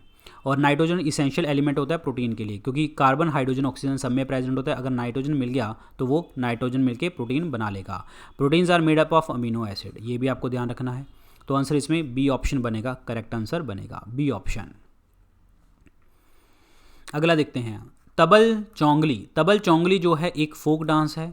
ये कौन सी स्टेट का जो है फोक डांस है? कौन सी स्टेट का फोक डांस है तबल चौंगली? ये किस जगह का डांस फॉर्म है? That is Assam. असम का जो है फोक डांस है, answer is B option. Assam में जो है आपका बिहू डांस भी आपका फोक डांस है। अच्छा, एक इसका आपको क्लासिकल डांस बता देता हूँ मैं, सतरिया, ये भी आपको याद रखना है। और यहाँ पे जो है बिहू तो है ही है, नाग डांस भी यहाँ पे देखने को आपको मिलता है कहीं कहीं पे। खेल गोपाल, काली गोपाल, ये सारे डांस फॉर्म है कहाँ पे? असम में देखने को आपको मिलते हैं। Nat Puja, so there are the dance form of Assam, याद रखिए। अगर हम जो है महाराष्ट्र की बात करते हैं तो Lavani dance is very famous, Lavani. Nakata, Gafa, ठीक है, लेजिम, ये आपके डांस फॉर्म है महाराष्ट्र के। आंध्र प्रदेश की अगर हम बात करते हैं, आंध्र प्रदेश में अगर हम बात करते हैं तो आपका है कुचिपुड़ी, जो क्लासिकल डांस फॉर्म है, कुचिपुड़ी, ठीक है। कथकली और मोहिनीअट्टम कहाँ पे है? केरल में। भरतनाट्यम कहाँ पे है? तमिलनाडु में, याद रख लेना। और आंध्र प्रदेश के जो फोक डांस हैं वो कौन से हैं? वो हैं आपके डैट इज़ कॉल्ड आपका इट्स कॉल्ड भामाकल्पम, वीरानाट्यम, इट्स लंबड़ी, दिमसा, ठीक है, ये डांस फॉर्म है। वेस्ट बंगाल की अगर हम बात करते हैं तो वेस्ट बंगाल में है Kathi, Gambhira, Jatra, Mahal, so there are the dance forms. तो आंसर इसमें बी ऑप्शन बनेगा, correct answer. Assam is the correct one. अगला देखिए, in a period of inflation and price rise the supply of money. जब इन्फ्लेशन हो जाए और प्राइस राइज हो जाए, इन्फ्लेशन का मतलब क्या हो गया?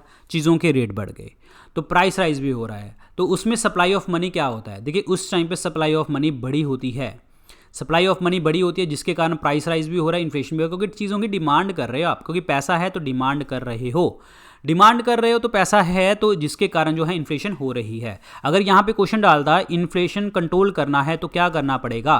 तो सप्लाई ऑफ मनी को क्या करना पड़ता? आपको डिक्रीज करना पड़ता। अगर हम सप्लाई ऑफ मनी बढ़ा रहे हैं, सप्लाई को बढ़ा रहे हैं, मनी सप्लाई कौन बढ़ाएगा? ऑब्वियसली बात है आरबीआई बढ़ाएगा। तो इसका मतलब जब मनी सप्लाई को बढ़ा रहा है तो आरबीआई कौन सी पॉलिसी को फॉलो कर रहा है?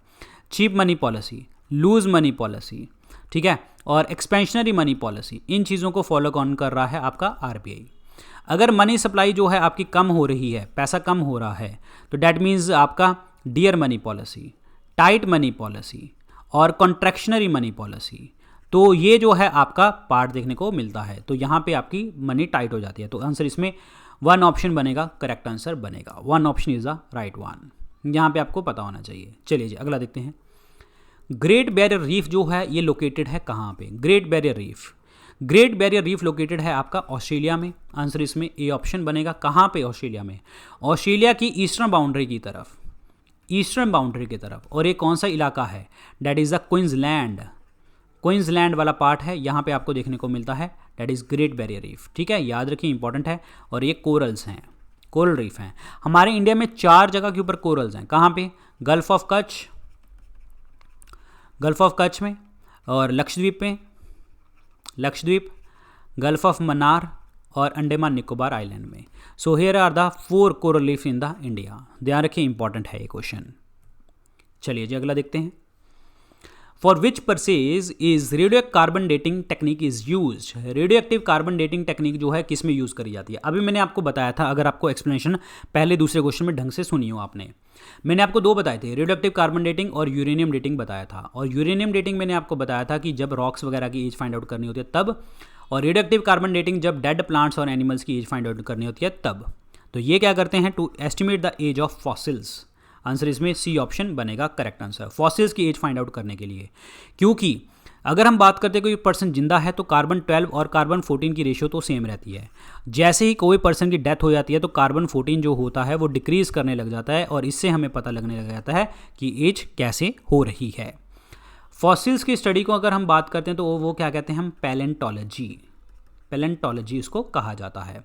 आंसर इसमें सी ऑप्शन बनेगा, करेक्ट आंसर बनेगा। C option is the right one.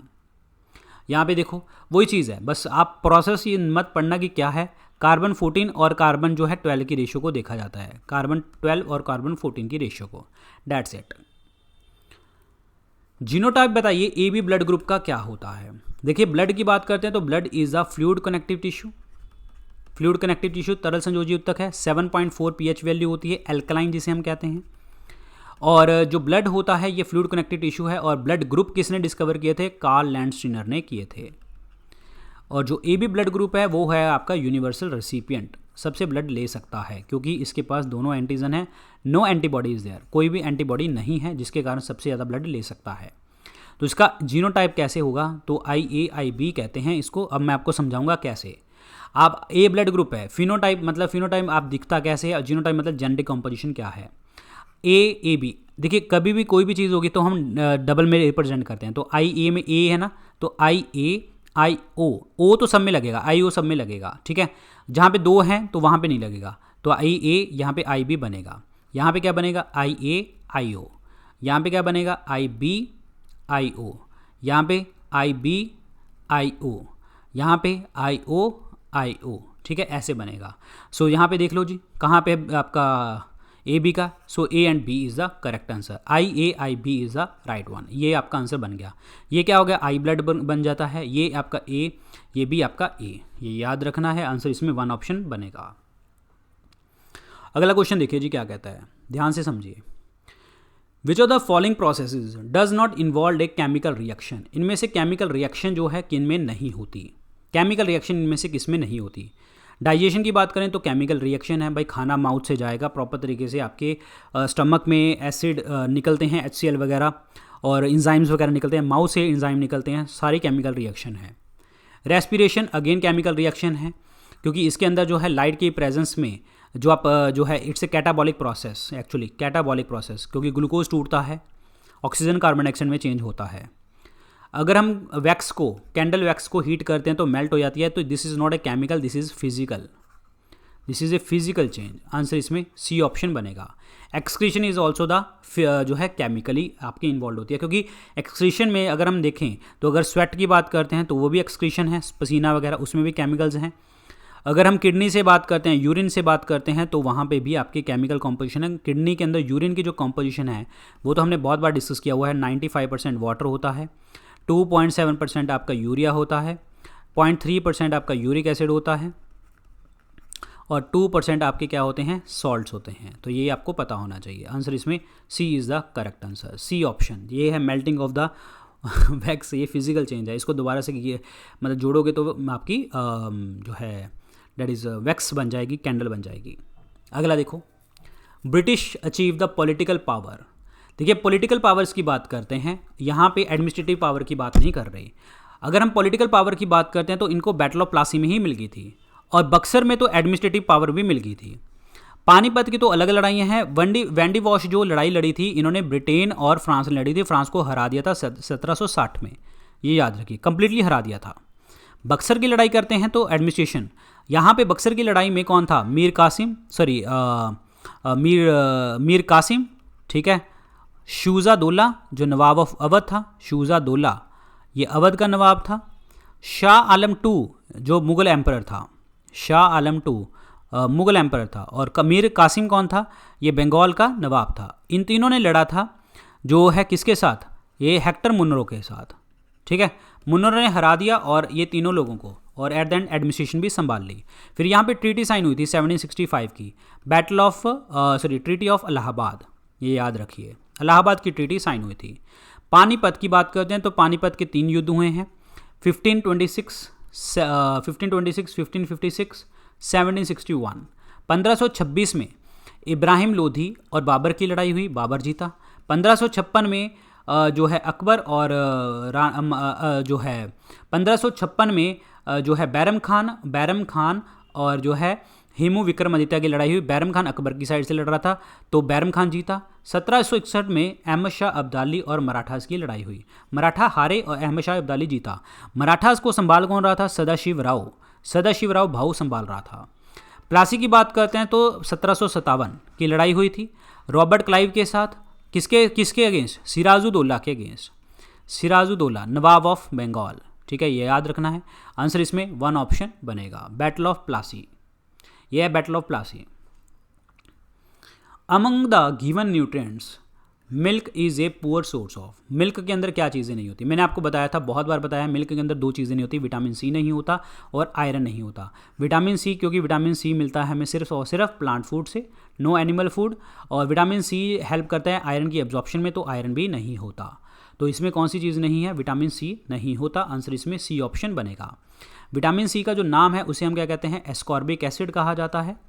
जितने भी सिट्रस फ्रूट होते हैं, खट्टी चीज़ें होती हैं, वहाँ से हमें मिलता है, ओनली एनिमल फूड से नहीं मिलता, प्लांट फूड से हमें मिलता है सिर्फ। विटामिन सी की कमी से हो जाता है स्कर्वी रोग। स्कर्वी क्या होता है? स्कर्वी होता है मसूड़ों से जो है ब्लीडिंग निकलने लग जाती है। कार्बोहाइड्रेट की बात करें, 50% जो हमारी बॉडी में एनर्जी आती है वो कार्बोहाइड्रेट से आती है। प्रोटीन की बात करी थी मैंने, कार्बन, हाइड्रोजन, ऑक्सीजन और nitrogen is the essential part. और प्रोटीन बनते हैं आपके अमीनो एसिड से, इसेंशियल अमीनो एसिड्स होते हैं आपके, और एक नॉन इसेंशियल होते हैं। इसेंशियल वो होते हैं जो आपकी बॉडी को बाहर से चाहिए होता है, मतलब फूड से लेना पड़ता है हमें। नॉन इसेंशियल वो होते हैं जो हमारी बॉडी खुद बनाती है, ये याद रखिए। कैल्शियम की बात करते हैं तो ये आपका मिल्क के अंदर भी होता है। कैल्शियम जो होता है आपकी बोन स्ट्रेंथ के लिए भी आपको हेल्प करता है, मसल कॉन्ट्रैक्शन में भी आपको हेल्प करता है। मसल कॉन्ट्रैक्शन में सोडियम, पोटाशियम और आपका कैल्शियम ज़रूरी होता है मसल कॉन्ट्रैक्शन में। तो आंसर इसमें डी ऑप्शन बनेगा, vitamin C is the correct answer. ये बस देख लो यार, ये ठीक है, पता है आपको ये सारी चीज़ें। क्लीनेस्ट सोर्स ऑफ एनर्जी क्या होता है? सबसे क्लीनेस्ट, सबसे जो है स्वच्छ स्रोत कौन सा है? Solar energy, wind energy. तो ऐसे जो हैं आपके that is the cleanest source of energy देखने को मिलते हैं। सो पहले तो देखते हैं, यहाँ पे देखो जी, एयर पोल्यूशन की अगर हम बात करते हैं, यहाँ पे देखो 25% ऑफ ग्लोबल एनर्जी जो कोल से बनती है, फिर ऑयल से बनती है, नेचुरल गैस से बनती है, biomass, hydro power, nuclear, wind and solar. Wind energy जो है सबसे क्लीनेस्ट होती है, डेथ भी बहुत कम है। सोलर एनर्जी में भी बहुत सारी कम डेथ देखने को मिलती हैं, और हाइड्रो पावर में भी, ये तीनों में कम देखने को मिलते हैं। सबसे क्लीनेस्ट जो है आपकी विंड एनर्जी देखने को मिलती है। सो आंसर इसमें क्या बनने वाला है आपका? Wind energy is the correct answer, D option is the right one. अगर आपसे पूछा कि इंडिया में सबसे ज़्यादा जो हम एनर्जी पैदा करते हैं वो कौन सी करते हैं? That is thermal energy. Thermal energy पैदा करते हैं, 63 से 64% के आसपास देखने को मिलती है। और थर्मल एनर्जी सबसे ज़्यादा पैदा करी जाती है कोल से, नेचुरल गैस से, ऑयल से पैदा करी जाती है। मेन स्रोत इज़ कोल। कोल जो होता है, ये सारे जो जितनी चीज़ें हैं, कोल, नेचुरल गैस, ऑयल वगैरह, ये कौन सी चट्टानों से हमें मिलते हैं? रॉक से मिलते हैं, सेडिमेंट्री, अवसादी चट्टानों से देखने को मिलते हैं। Answer is D option, that is wind energy is the correct one. अगला देखते हैं, स्टेटमेंट्स देखिए जी, इसमें कौन सी स्टेटमेंट जो है सही है, कौन सी गलत है। Governor is not an integral part of the state legislature, ये बिल्कुल सही स्टेटमेंट है कि हाँ, governor is not an integral part of the state. गलत है ये, क्योंकि गवर्नर जो है पार्ट होता है, स्टेट लेजिस्लेचर का पार्ट होता है, पहला गलत हो गया। Governor has no security of tenure, बिल्कुल राष्ट्रपति चाहे कभी भी हटा सकते हैं। गवर्नर में be removed by president at any time, बिल्कुल सही है, ये सेम स्टेटमेंट होगी।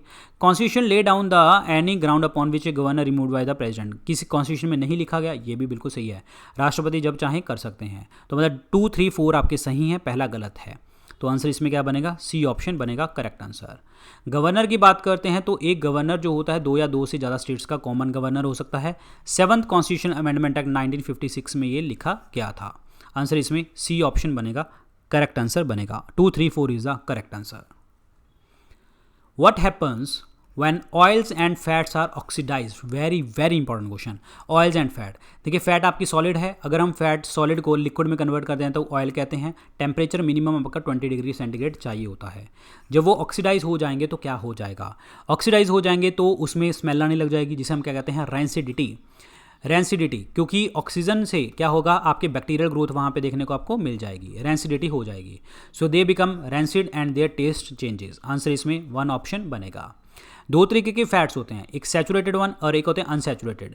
अनसैचुरेटेड में डबल बॉन्ड और या ट्रिपल बॉन्ड देखने को मिलता है, जो हमारे गुड फैट्स होते हैं। गुड फैट्स क्लियर, डाइजेस्टेबल हैं ये। और सैचुरेटेड फैट्स में आपका सिंगल बॉन्ड होता है, और जो है बैड फैट्स कहते हैं, क्योंकि कंप्लीटली डाइजेस्ट नहीं हो पाते। और so here is the important answer. तो आंसर इसमें 1 ऑप्शन बनेगा, they become rancid and their taste changes. Farmers day is celebrated on, farmers day जो है कब सेलिब्रेट किया जाता है? Farmers day farmer day celebrate करते हैं जिस दिन चौधरी चरण सिंह जी का बर्थ एनिवर्सरी होती है। चौधरी चरण सिंह जी की बर्थ एनिवर्सरी होती है 23 दिसंबर को। आंसर इसमें डी ऑप्शन बनेगा। फार्मर्स के लिए जय जवान जय किसान का जो नारा दिया था वो किसने दिया था? वो दिया था लाल बहादुर शास्त्री जी ने, जो हमारे सेकंड प्राइम मिनिस्टर थे। Answer is D option. 1 जुलाई की अगर हम बात करते हैं, 1 जुलाई की अगर हम बात करते हैं तो हम मनाते हैं डॉक्टर्स डे, डॉक्टर्स डे, ठीक है। और स्टेट बैंक ऑफ इंडिया भी इसी दिन बना था 1 जुलाई 1955 को। डॉक्टर्स डे सेलिब्रेट करते हैं 1 जुलाई को क्योंकि यहाँ पे बर्थ एनिवर्सरी होती है doctor that is BC Roy, Bidhan Chandra Roy, ठीक है। और आपसे पेपर में पूछा जाता है BC रॉय जो अवार्ड होता है वो किस फील्ड में दिया जाता है? मेडिसिन फील्ड में दिया जाता है, याद रखिए। 18 दिसंबर की अगर हम बात करते हैं इंटरनेशनल माइग्रेंट डे कहते हैं, इंटरनेशनल माइग्रेंट डे, ठीक है। 4 दिसंबर की बात करते हैं तो नेवी डे कहते हैं, नेवी डे। अच्छा, 8 अक्टूबर होता है आपका एयरफोर्स डे और 15 जनवरी होता है आपका आर्मी डे। ये भी आपको याद रखने हैं। आंसर इसमें डी ऑप्शन बनेगा correct answer. 23 December is the correct one. National farmers day 23 December. The wall of A dam is broader at the base, मतलब क्या हो गया कि जो डैम होती है, जो डैम होता है उसकी जो वॉल्स होती हैं वो हमेशा ब्रॉड क्यों होती हैं यहाँ से, मतलब ऐसे क्यों होता है डैम? पानी यहाँ पे कम, यहाँ पे ब्रॉड क्यों होता है? ऐसे क्यों होता है? नीचे से ब्रॉड क्यों होता है? इसका रीज़न क्या है? एक चीज़ बताओ, जब नीचे की इस तरह वाइड क्यों होगा? क्योंकि पानी का प्रेशर बहुत ज़्यादा होगा, तो पानी का प्रेशर को फैलाने के लिए और पानी ज़्यादा प्रेशर ना कर सके तो उस चीज़ को कंट्रोल करने के लिए जो है डैम ब्रॉड बेस बनाया जाता है। To withstand the pressure that increases with depth, तो आपका प्रेशर बढ़ेगा डेप्थ के अकॉर्डिंग, ये सबको पता है। उसको झेलने के लिए बेस हमेशा स्ट्रॉन्ग बनाते हैं। डैम्स के लिए बोला था कि dams are the temples of modern India, ये किसने बोला था? जवाहरलाल नेहरू जी ने बोला था। तो आंसर इसमें क्या बनेगा? B is the correct answer. B option is the correct one. Nutrients जो होते हैं वो रिसाइकल किए जाते हैं एटमॉस्फेयर में with the help of certain micro organism, it is refer to as. Nutrients recycle करना माइक्रो ऑर्गेनिज्म की मदद से, तो उसको हम क्या कहते हैं? तो उसको हम क्या कहते हैं? डीकम्पोजर्स कहा जाता है। Answer is C option, decomposers. Nutrients पैदा करते हैं, ठीक है। प्रोड्यूसर होते हैं बनाने वाले, कंज्यूमर होते हैं खाने वाले, और जो primary consumer, secondary consumer, tertiary consumer तक चले जाते हैं कंज्यूमर में, फिर उसको ख़त्म करने वाले डिकम्पोजर्स, जिसे आप डेट्रीवोर्ड्स भी कहते हैं, ठीक है, याद रखिए। जब भी एनर्जी ट्रांसफ़र होती है वो 10% एनर्जी ट्रांसफ़र होती है, और 10% एनर्जी का जो लॉ दिया था वो दिया था लिंडमैन ने। और मैंने आपको बताया था अगर बेस में 100% एनर्जी है तो अगले बार 10 जाएगी, फिर हो जाएगी 1, फिर जाएगी 0.01। तो हमेशा जो होता है एनर्जी का पिरामिड क्या होता है? ऑलवेज अपराइट, ऑलवेज अपराइट होता है। Answer is C option is the correct answer, C option. Here the decomposers feed on the remains of the other animals, detritivores भी इसीलिए कहा जाता है, ठीक है, याद रखिए। Decomposers play an important role in the ecosystem by digesting dead matter, they put nutrient back into the soil, making them available to the producer. So here are the decomposers, very important part. अगला देखिए, who of the following was not hanged in the famous Kakori train डकैती case? Kakori train डकैती case हुआ था, उसमें किसको hang नहीं किया गया था, ये क्वेश्चन है।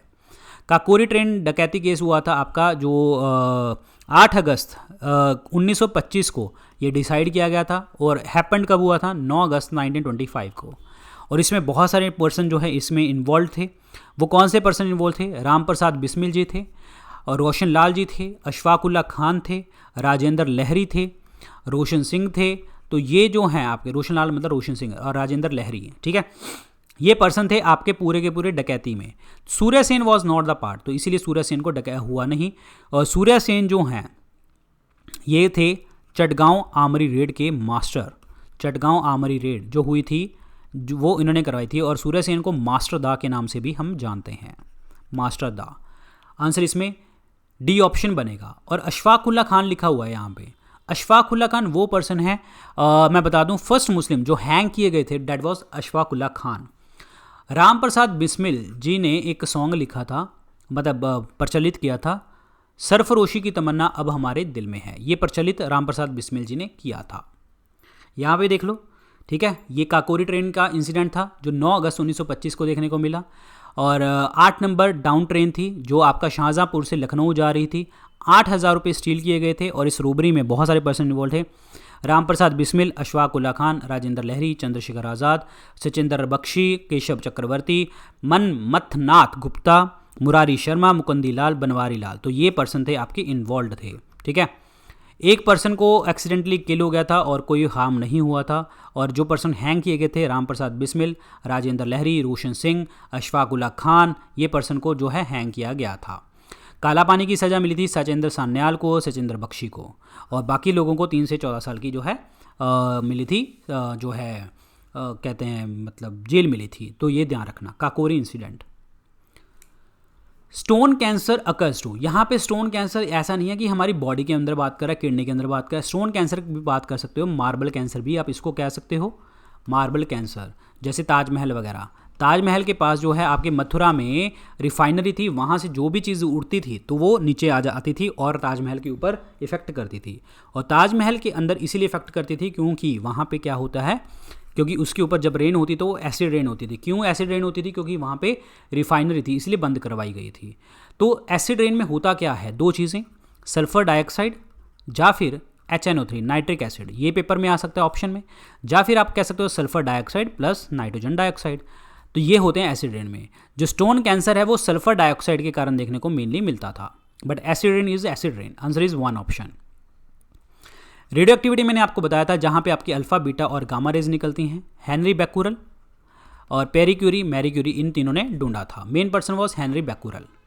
ग्लोबल वार्मिंग की अगर हम बात करते हैं, अगर एटमॉस्फेयर आपका हीट हो जाता है, that is called global warming, जिसे हम कहते हैं ग्रीन हाउस इफेक्ट शो करना। ग्रीन हाउस इफेक्ट में 6 ग्रीन हाउस गैसेज हैं, कार्बन डाइऑक्साइड है, मीथेन है, सल्फर हेक्साफ्लोराइड है, परफ्लोरोकार्बन है, हाइड्रोफ्लोरोकार्बन है और नाइट्रस ऑक्साइड है। तो these are the 6 green house gases.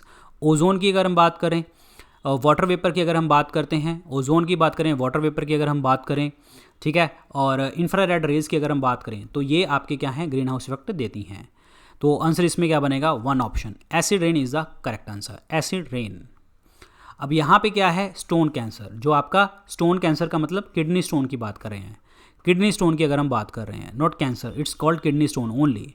Kidney stone के अंदर जो होते हैं ये रीनल कैलोलाई जो होते हैं, ये इतने बड़े बड़े बन जाते हैं 3 मिलीमीटर के, जो आपको पेन करते हैं। और ये जो होते हैं ये किस चीज़ के बने होते हैं, कैल्शियम ऑक्सलेट के, कैल्शियम ऑक्सलेट के बने होते हैं, जो बॉडी में इफेक्ट करते हैं और किडनी के अंदर, वेरी इंपॉर्टेंट पार्ट। और किडनी का जो फंक्शनल यूनिट होता है, स्ट्रक्चरल और फंक्शनल यूनिट, उसे हम क्या कहते हैं, नेफ्रॉन कहा जाता है। नेफ्रॉन क्या करता है, पूरी की पूरी ब्लड प्लाज्मा को प्यूरिफाई करता है, और इस प्रोसेस को हम क्या कहते हैं, अल्ट्रा फिल्ट्रेशन, प्रानिस्पंदन इसको कहा जाता है। और दैट्स इट। और study is called nephrology, kidney की स्टडी को नेफ्रोलॉजी कहा जाता है। दैट्स इट, चलते हैं आगे। अगर हम मैग्नीशियम रिबन को बर्न करते हैं तो क्या बनता है। मैग्नीशियम रिबन को अगर हम बर्न करते हैं, यानी कि एयर में, एयर मतलब ऑक्सीजन में बर्न करते हैं, तो क्या बन जाता है, तो डैट इज़ मैग्नीशियम ऑक्साइड बन जाता है। मैग्नीशियम ऑक्साइड जो होता है ये एक आपका फाइन वाइट पेपर होता है, वाइट पाउडर होता है, फाइन वाइट पाउडर होता है, और ये पूरी की पूरी जो है एक्सोथर्मिक रिएक्शन है जहाँ पे हीट बाहर को निकलती है।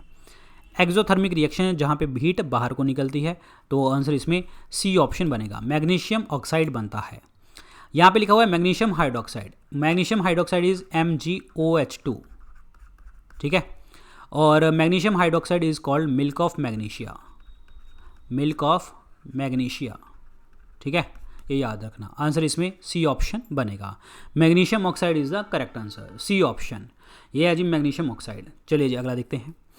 इनमें से कौन सा ऐसा सिखों का जो गुरुद्वारा है, रिलीजियस प्लेस है, जो हमारे इंडिया में देखने को नहीं मिलता, इंडिया में देखने को नहीं मिलता।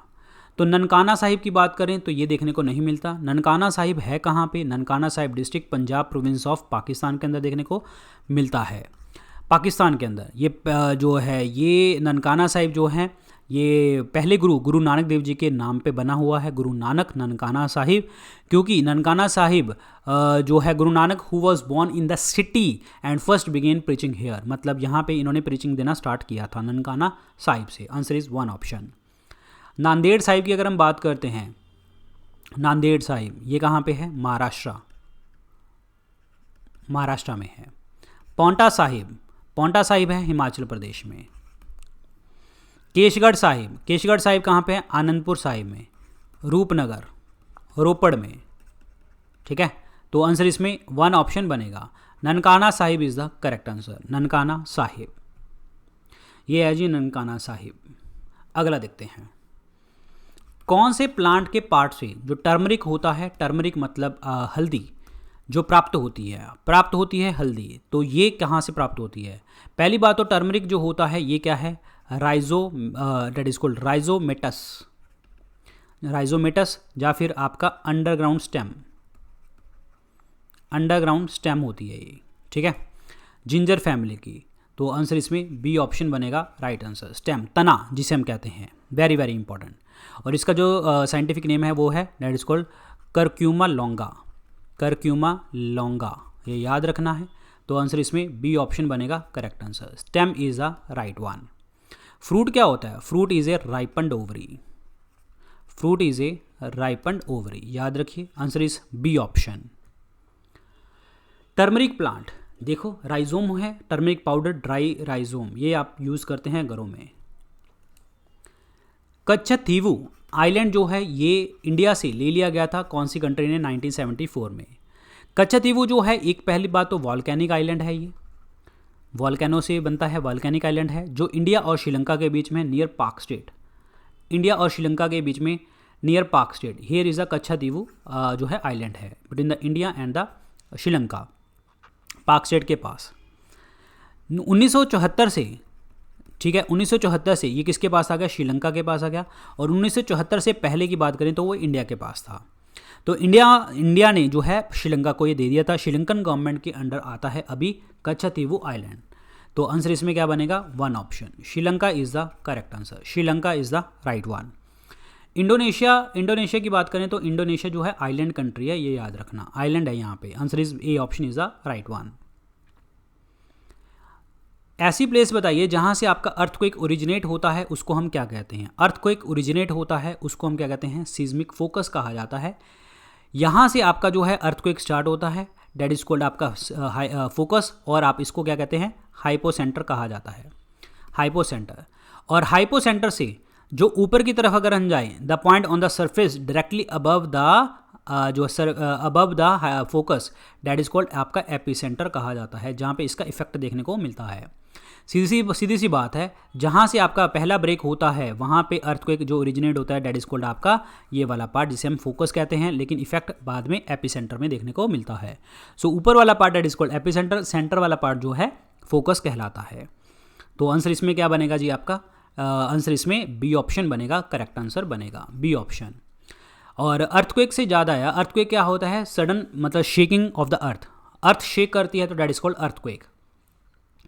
दो चीज़ें मापी जाती हैं, एक इंटेंसिटी मापी जाती है और एक आपका मैग्नीट्यूड मापा जाता है अर्थक्वेक का। इंटेंसिटी जो मापते हैं वो हम मापते हैं आपके मर्कली स्केल से, मर्कली स्केल। मैग्नीट्यूड हमेशा मापा जाता है किससे? रिक्टर स्केल से, रिक्टर स्केल से। Answer is B option. Clear? अच्छा, ग्राफिकल रिप्रेजेंटेशन कैसे होती है? सिज्मोग्राफ से। क्लियर? याद रखना, answer is B option is the correct answer. चलिए जी, इन्फ्लेशन एक सिचुएशन होती है जो किसके द्वारा करेक्टराइज्ड होती है? इन्फ्लेशन जो होता है जिसमें हम कहते हैं चीज़ों के प्राइस जो हैं वो बढ़ गए। प्राइस राइज क्यों बढ़ेगा? क्योंकि चीज़ों की डिमांड बढ़ेगी। डिमांड क्यों बढ़ेगी? क्योंकि आपके पास पैसा जो है, मनी जो है बहुत ज़्यादा है, मनी ज़्यादा है, डिमांड बढ़ी, प्राइस बढ़ी। तो सिचुएशन का मतलब क्या हो गया कि too much money chasing the two few goods. तो आंसर इसमें क्या बनेगा? बहुत सारी मनी जो है, बहुत सारा पैसा, बहुत अधिक पैसा जो है सामान के पीछे जो है चलता है, तो दैट इज कॉल्ड इन्फ्लेशन उसको कहते हैं। और इन्फ्लेशन को टारगेट किसका होता है? आरबीआई कंट्रोल करती है। आरबीआई क्या करती है? दो चीज़ें, इन्फ्लेशन कंट्रोल और इकोनॉमिक ग्रोथ उसको करती है, जो आपका मॉनेटरी पॉलिसी कमेटी का पार्ट होता है। याद रखिए, इकोनॉमिक ग्रोथ और inflation control that is price stability जो है पार्ट किसका होता है? मॉनेटरी पॉलिसी कमेटी का, जो आरबीआई के अंडर आती है। जहाँ पे आपका 4+-2% यानी कि 2 से 6% की अगर हम बात करते हैं तो उसमें टारगेट इतना रखना होता है। आरबीआई ने ये आपके इंडिकेशन बताई हैं। तो आंसर इसमें 1 ऑप्शन बनेगा, करेक्ट आंसर बनेगा। ए option is the correct one. यहाँ पे देखिए जी, कॉजेज ऑफ इन्फ्लेशन की बात करें तो डिमांड पुल इन्फ्लेशन, या तो डिमांड से बढ़ेगा। कैसे डिमांड बढ़ेगी आपकी, या तो इंटरेस्ट रेट कट हुआ पड़ा है, इजीली लोन मिल रहा है, इजी लोन मिल रहा है तो ऑब्वियसली बात है आपके पास पैसा ज़्यादा आ गया, मनी सप्लाई ज़्यादा आ गई, और जो वेजेस हैं, दिहाड़ी है, वो ज़्यादा हो जाएगी। अब आपका कॉस्ट पुश कैसे होगा, कॉस्ट लगाने से कैसे होगा, डिवैल्यूएशन। आपने फॉरेन करेंसी के मामले में इंडिया की करेंसी को गिरा दिया, ठीक है, जिससे क्या होगा, एक्सपोर्ट तो बढ़ जाएगा, इंपोर्ट भी महंगा होगा। एक्सपोर्ट बढ़ेगा लेकिन इंपोर्ट महंगा हो जाएगा। वैट ड्यूटी बढ़ा दी तो भी आपका जो है इन्फ्लेशन बढ़ेगा, इन्फ्लेशन एक्सपेक्टेशन ये भी देखने को मिलेगा। So here is the part जहां से आपकी इन्फ्लेशन देखने को मिलती है, याद रखिए। ये क्वेश्चन इंपॉर्टेंट है, ये एक वर्ल्ड वाइड क्वेश्चन है। ये फेमस क्रूगर नेशनल पार्क जो है ये कहाँ पे देखने को मिलता है। यहाँ पे बहुत सारे जो है लाइन्स, शेर, लिपर्ड्स और राइनो, एलिफेंट्स, बफेलो सब कुछ देखने को मिलता है। नॉर्थ ईस्ट साउथ अफ्रीका में देखने को मिलता है। So here is in the south Africa. Answer इसमें बी ऑप्शन बनेगा, करेक्ट आंसर बनेगा। दक्षिण अफ्रीका में देखने को मिलता है, बी ऑप्शन। सो यहाँ पे देख लीजिए आपका जो पार्ट है that is called Kruger national park, ठीक है। क्रूगर नेशनल पार्क जो साउथ अफ्रीका में देखने को मिलता है। यहाँ पे बहुत सारी कंट्रीज़ हैं, जैसे देखो ये जो साउथ अफ्रीका की जो कैपिटल है that is Cape Town, Johannesburg, बड़े इंपॉर्टेंट शहर हैं ये, ठीक है, और बड़े इंपॉर्टेंट शहर हैं ये वाले। कैपिटल जोहान्सबर्ग के अंदर तो आपके जो है गोल्ड माइंस देखने को आपको मिलती हैं। So here is the Kruger national park. Himalayan mountain range जो होती है ये किसकी एग्जांपल है। पहले तो हिमालयाज का ओरिजिन कहाँ से हुआ था, टैथेसी से हुआ था, क्लियर। और ये क्या है, फोल्ड माउंटेन है, पहली बात तो फोल्ड माउंटेन है। और कौन सी, यंगेस्ट फोल्ड माउंटेन है, सबसे लंबी, सबसे यंगेस्ट है। हिमालयस की सबसे ऊंची चोटी है माउंट एवरेस्ट। माउंट एवरेस्ट की ऊंचाई 884.86 मीटर देखने को मिलती है। So they are the fold mountain, youngest fold mountain इसको कहते हैं। वॉल्केनिक माउंटेन जो वॉल्केनो से बनती है, ज्वालामुखी से। ब्लॉक माउंटेन्स का मतलब क्या होता है कि अगर हम बात करते हैं इस तरीके से, ये आपकी रॉक है, ये रॉक है, ये नीचे चली गई, that is called block mountains. यहाँ से आपकी बहती है आपकी नर्मदा, जैसे रिफ्ट वैली के से थ्रू बहती है नर्मदा रिवर ब्लॉक माउंटेन से थ्रू। तो very is very very important. Residual mountain, हवा, पानी, प्रेशर कुछ भी पड़ा है और बीच में जो अवशेष रह जाएंगे तो that is called residual mountains. और हमारे इंडिया में ओल्ड फोल्ड माउंटेन्स कौन सी हैं, हमारे इंडिया में ओल्ड फोल्ड माउंटेन्स हैं Aravallis. Aravallis are the oldest fold mountain, जिसकी सबसे ऊंची चोटी है गुरु शिखर। गुरु शिखर कहाँ पे है, राजस्थान में, याद रखिए। आंसर इसमें D is the correct answer, fold mountain is the right answer. यहाँ पे आपकी प्लेट टेक्टोनिक मूवमेंट देखने को आपको मिलती है फोल्ड माउंटेन्स में। सेडिमेंट्स जो होते हैं, मैग्मा जो होता है वो फोर्सफुली अपवर्ड आता रहता है जैसे उसकी हाइट बढ़ती चली जाती है। Sediments and some magma forced upward. यहाँ पे डीप माउंटेन्स होती हैं, रूट्स होती हैं, ये इधर प्रेशर लगाए, ये इधर प्रेशर लगाए और ये अपवर्ड साइड हुआ। सो यहाँ से आपकी मिलती हैं फोल्ड माउंटेन्स, वेरी इंपॉर्टेंट। अगला देखते हैं, इनमें से कौन सा जो एग्जाम्पल नहीं है, इंस्ट्रूमेंट नहीं है, किस चीज़ का, फिस्कल पॉलिसी का इंस्ट्रूमेंट नहीं है, not an instrument of fiscal policy. Fiscal policy क्या होती है, जहाँ पे आपका टैक्स रिलेटेड चीज़ें, टैक्स कैसे लगाया जाएगा, बढ़ाया जाएगा, घटाया जाएगा, और प्लस किस तरीके से आप एक्सपेंडिचर करेंगे, किस तरीके से उसको आप कलेक्ट करेंगे, किस तरीके से आप बोरोइंग कर रहे हैं, प्रॉपर तरीके से मैनेज करना पैसे को, टैक्स को, that is called fiscal policy, ठीक है। और फिस्कल पॉलिसी के अंदर जो होता है ये आपका कौन बनाता है, फाइनेंस मिनिस्ट्री अनाउंस करती है और फिस्कल पॉलिसी फाइनेंस मिनिस्ट्री के अंतर्गत आता है। ओपन मार्केट ऑपरेशन की अगर हम बात करें तो ये आपका आरबीआई की जो आपकी क्वांटिटेटिव मेजर्स हैं उसका पार्ट होता है, जिसमें क्या होता है, ओपन मार्केट में क्या होता है, आरबीआई क्या करता है, सेल और परचेज करता है, क्या, गवर्नमेंट सिक्योरिटीज़ को on the behalf of government of India. Government of India के बिहाफ पे गवर्नमेंट सिक्योरिटीज़ का सेल और परचेज करना, that is called open market operation. ये आरबीआई की मॉनेटरी पॉलिसी का पार्ट है और ये आता है क्वांटिटेटिव मेजर्स में। तो पहला ऑप्शन क्या बनेगा आपका, 1 ऑप्शन बनेगा, करेक्ट आंसर बन जाएगा। पहले तो ए ऑप्शन बनेगा राइट आंसर। टैक्सेशन की बात करें, पब्लिक एक्सपेंडिचर की बात करें, बोरोइंग की बात करें, ये तीनों पार्ट जो हैं ये किसके बनते हैं, आपके फिस्कल पॉलिसी के बनते हैं, जो फाइनेंस मिनिस्ट्री संभालती है।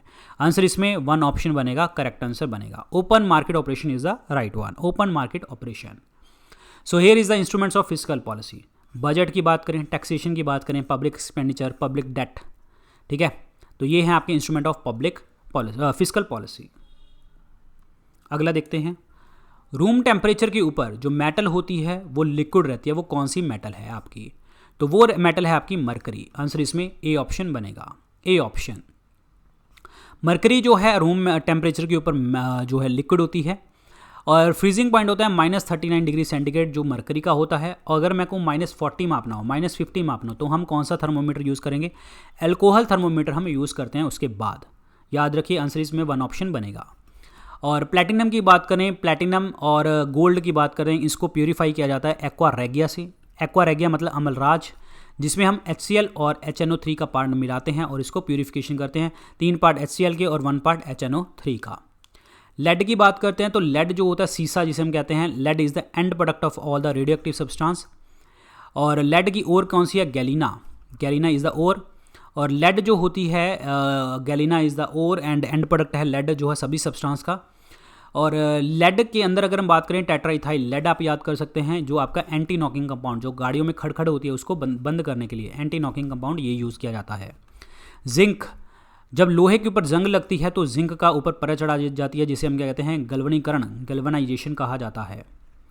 और जिंक की अगर हम ओर की बात करें तो कैलामाइट इज़ द जो है ओर है। Zinc pyrite is the ore of zinc. Clear, याद रखिए आंसर इसमें ए ऑप्शन बनेगा। मरकरी का जो है that is called cinnabar, that is ore है cinnabar. Answer is A option is the correct answer, that is mercury. Hg इसका symbol है। अच्छा, मरकरी कंजम्पशन से एक डिजीज़ हो जाती है, कौन सी? That is called Minamata disease, Minamata disease याद रखिए। और कैडमियम से that is Itai disease, Itai disease ध्यान रखना। और वाटर पोल्यूशन से, वाटर पोल्यूशन किसके कारण हो सकता है? आर्सेनिक, फ्लोरीन वगैरह, यूरेनियम वगैरह हो सकता है। Arsenic is the indicator, very very important. इनमें से ऐसी कौन सी रिवर है जो इंडियन टेरिटरी में ओरिजिनेट नहीं करती,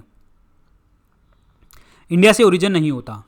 महानदी की बात करते हैं, छत्तीसगढ़ से स्टार्ट होती है, उड़ीसा के अंदर ये हीराकुद डैम बनाती है, पहला मल्टीपर्पज़ प्रोजेक्ट महानदी के ऊपर। ब्रह्मपुत्र बात करते हैं तो चैमयांगदंग ग्लेशियर से स्टार्ट होती है, जैसी इंडिया में आती है नामचा बारवा को क्रॉस करके, अरुणाचल प्रदेश को क्रॉस करके दिहांग रिवर की तरह आती है। दिबांग, सुबांसरी और लोहित चारों नदियां मिलके असम के अंदर मजूली आइलैंड बना लेती हैं और बाद में जाके वेस्ट बंगाल में जाके गंगा रिवर के साथ ये गंगा ब्रह्मपुत्र डेल्टा बनाती है। तो आंसर इस बी ऑप्शन, ये इंडिया से स्टार्ट नहीं होती। और इसका जो ओरिजिनल नेम है that is called Yarlung Tsangpo, Yarlung Tsangpo इसको कहते हैं। रावी की बात करें, रोहतांग पास से स्टार्ट होती है, रोहतांग पास से, वेरी वेरी इंपॉर्टेंट क्वेश्चन, ठीक है। रोहतांग पास से स्टार्ट होती है। चिनाब का मुझे कमेंट सेक्शन में लिख के बताइए चिनाब का कहाँ से स्टार्ट होती है। क्लियर। अब मैं डैम की बात करूँ तो हीराकुद डैम महानदी के ऊपर है। और जो आपका रिवर रावी की अगर हम बात करें, रिवर रावी के ऊपर जो है that is Baglihar, Baglihar dam देखने को मिलता है। It's called Baglihar dam, Jammu Kashmir में। और जो है थीन डैम, रंजीत सागर डैम जिसे हम कहते हैं, ये आपका पंजाब में देखने को मिलता है। चिनाब की अगर हम बात करते हैं, चिनाब के ऊपर Salal project, Baglihar is also on the Chenab, Baglihar Chenab के ऊपर ही है बागलीहार, ठीक है। ये थीन डैम और रंजीत सागर डैम आपका रावी रिवर के ऊपर है, याद रखना है। और आपका एक है Chamera dam, Chamera dam is also on the river Ravi, Himachal Pradesh में, ठीक है। और एक होता है Pong dam, Pong dam news में था, पोंग डैम है ब्यास रिवर के ऊपर, याद रखिए। और मैंने आपको बताया सलल और बागलीहार ये जो प्रोजेक्ट हैं ये आपके किसके ऊपर हैं, चिनाब रिवर के ऊपर हैं, जम्मू कश्मीर में देखने को मिलते हैं। तो आंसर इसमें क्या बनेगा जी, B option, that is Brahmaputra is the correct answer. ये ओरिजिनेट नहीं होता इंडियन टेरिटरी में।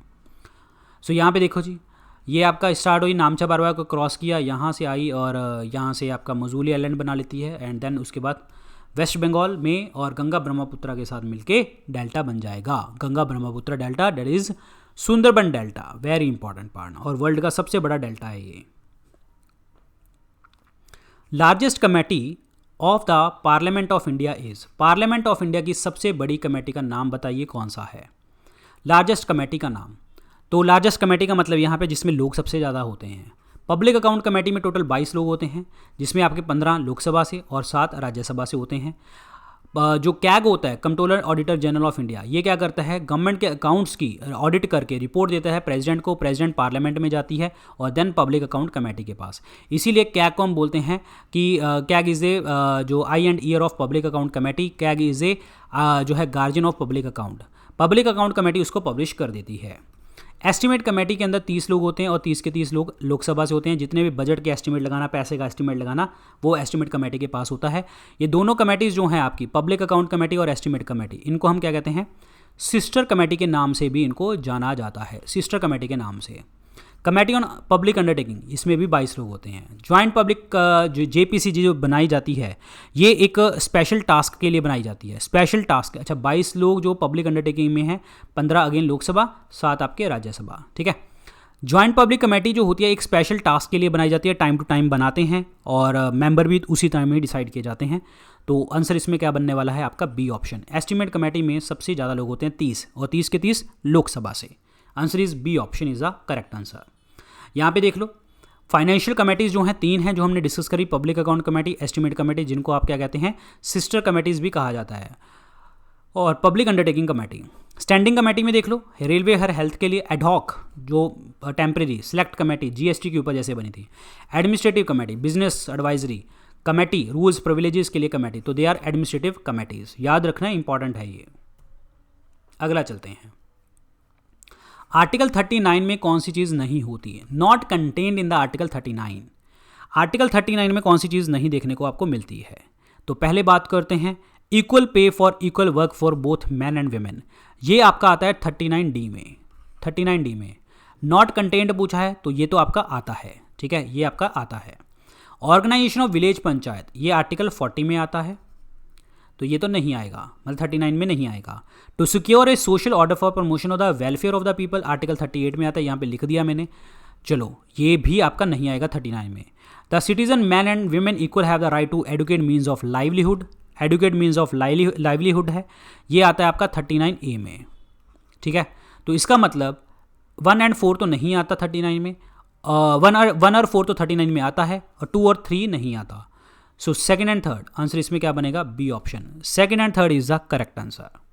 अब बात करते हैं ये आर्टिकल 39 के लिए, तो ये किस में आता है, 36 to 51 में आ गया। और 36 to 51 जो आते हैं directive principle of state policy के अंतर्गत आते हैं, जो हमने बोरो किए थे आयरलैंड से, बोरो किए थे आयरलैंड से। और इसका जो मेन उद्देश्य होता है वो होता है वेलफेयर ऑफ द स्टेट, या फिर आप कह सकते हो social and economic democracy provide करना होता है। तो इस क्वेश्चन का आंसर क्या बनेगा, B option. Second and third is the right one. अगला देखते हैं, सत्याग्रह, फाइंड एक्सप्रेशन इन। सत्याग्रह जो है वो उसकी अभिव्यक्ति कहाँ पे मिलती है आपको, सत्याग्रह की। सत्याग्रह का मतलब क्या होता है, सच की राह के ऊपर चलना, नॉन कोऑपरेट करके, नॉन वायलेंट होके, इस तरीके से, ठीक है।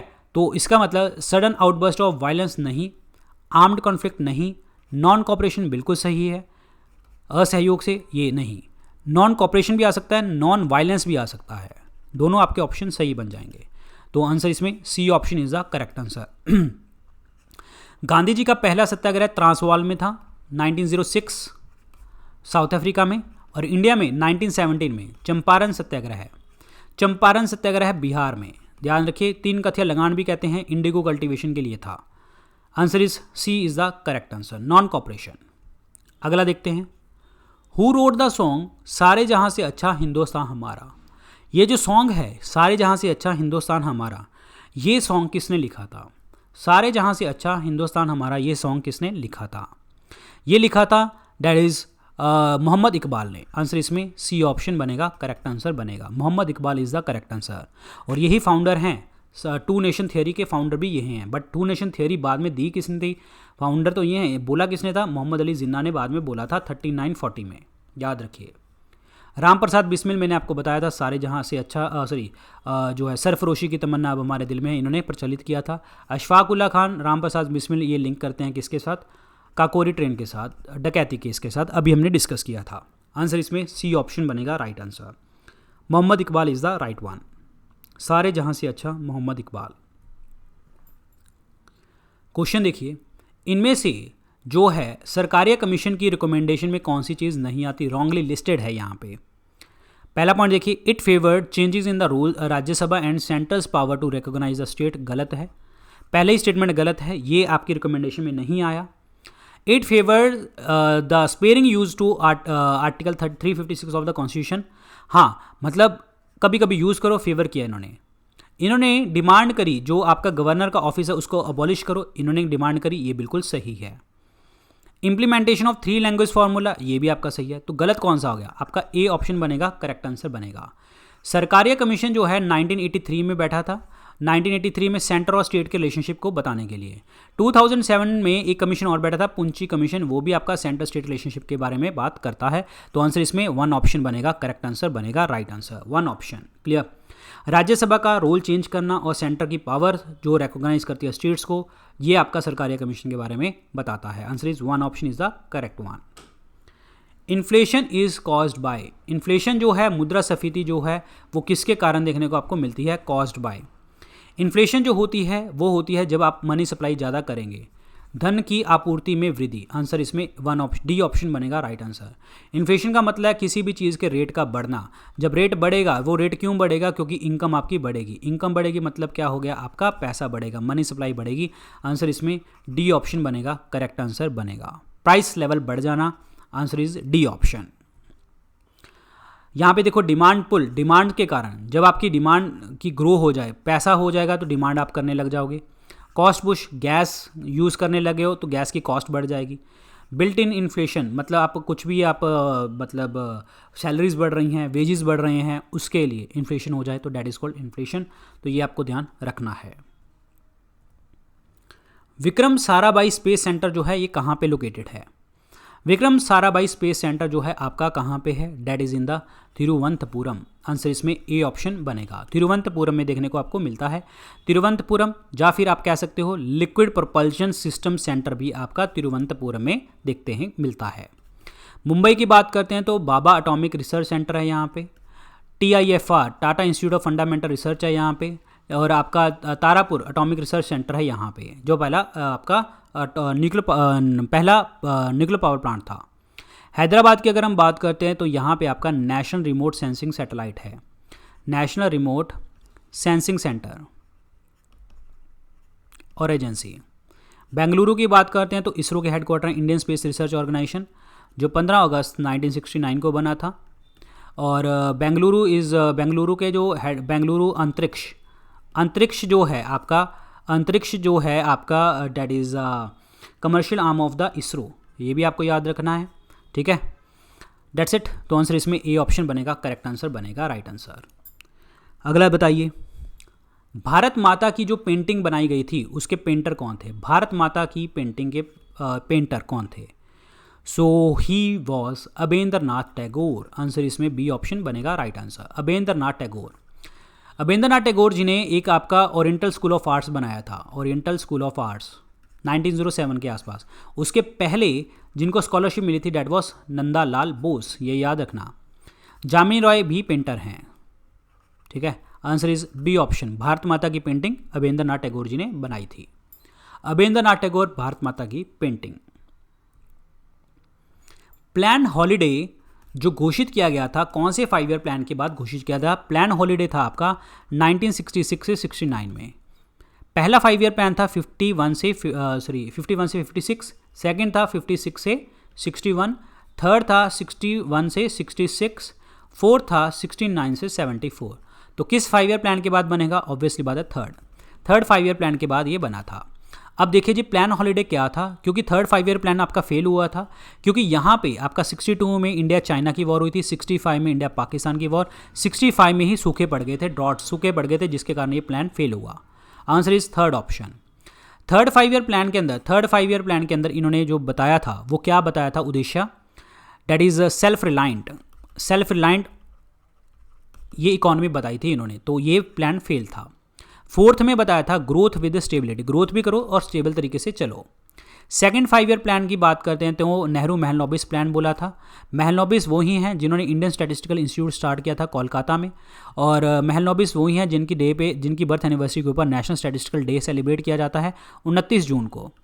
और सेकंड 5 ईयर प्लान की अगर हम बात करते हैं तो 3 आपके आयरन एंड स्टील प्लांट खोले गए थे, भिलाई में और Bhilai that is in the Chhattisgarh, और राउरकेला उड़ीसा में, भिलाई छत्तीसगढ़ में, and one more is the Durgapur जो है वेस्ट बंगाल में। भिलाई में USSR की मदद से, दुर्गापुर में ब्रिटेन की मदद से, राउरकेला में वेस्ट जर्मनी की मदद से। तो आंसर इसमें थर्ड ऑप्शन बनेगा। ठीक है, फर्स्ट 5 ईयर प्लान की बात करते हैं तो फर्स्ट 5 ईयर प्लान जो है आप हेराल्ड डोमर मॉडल भी इसको कहते हैं। और यहाँ पे बात करी गई थी एग्रीकल्चर के ऊपर, जितना खर्चा था उसका 1/3 खर्चा जो है एग्रीकल्चर के ऊपर फोकस था। Answer is third is the correct answer. Battle of तरेन जो है लड़ाई गई थी पृथ्वीराज चौहान और किसके साथ? बैटल ऑफ तरेन 2 लड़ी गई थी, 1191 1192। पहली लड़ाई जो लड़ी गई थी, वैसे दोनों लड़ाई मोहम्मद गोरी के अगेंस्ट लड़ी थी, तो आंसर इसमें पहले तो क्या बनेगा? बी ऑप्शन बनेगा। मोहम्मद गोरी के साथ लड़ाई हुई और ये भी मोहम्मद गोरी के साथ लड़ाई हुई। मोहम्मद गोरी पहली लड़ाई में हारा था, मोहम्मद गोरी सेकंड लड़ाई में जीता था, ये याद रखिए। बैटल ऑफ तरेन, आंसर इसमें क्या बनेगा आपका? That is B option is the right answer. Mahmud Ghaznavi की अगर हम बात करते हैं तो धन लूट वगैरह के लूटपाट करके चला गया था। इसका फेमस अटैक है 1025 का सोमनाथ टेम्पल का अटैक, जहाँ जो आपका 16th अटैक था, ये इंडिया में 17 अटैक किए थे। और महमूद गजनवी ने जो है सोमनाथ टेम्पल लूट के चला गया था। बाबर जो है मुगल डायनेस्टी का फाउंडर, फरगना डिस्ट्रिक्ट से आया था अफ़गानिस्तान से, और जो है डेट इज़ कॉल्ड दौलत खान लोधी ने बुलाया था। पहली बैटल ऑफ पानीपत हुई थी 1526 में। बाबर को दफनाया कहाँ पे गया था? पहले रामबाग आगरा के अंदर, वहाँ से बॉडी निकाली फिर काबुल में दफनाया गया था।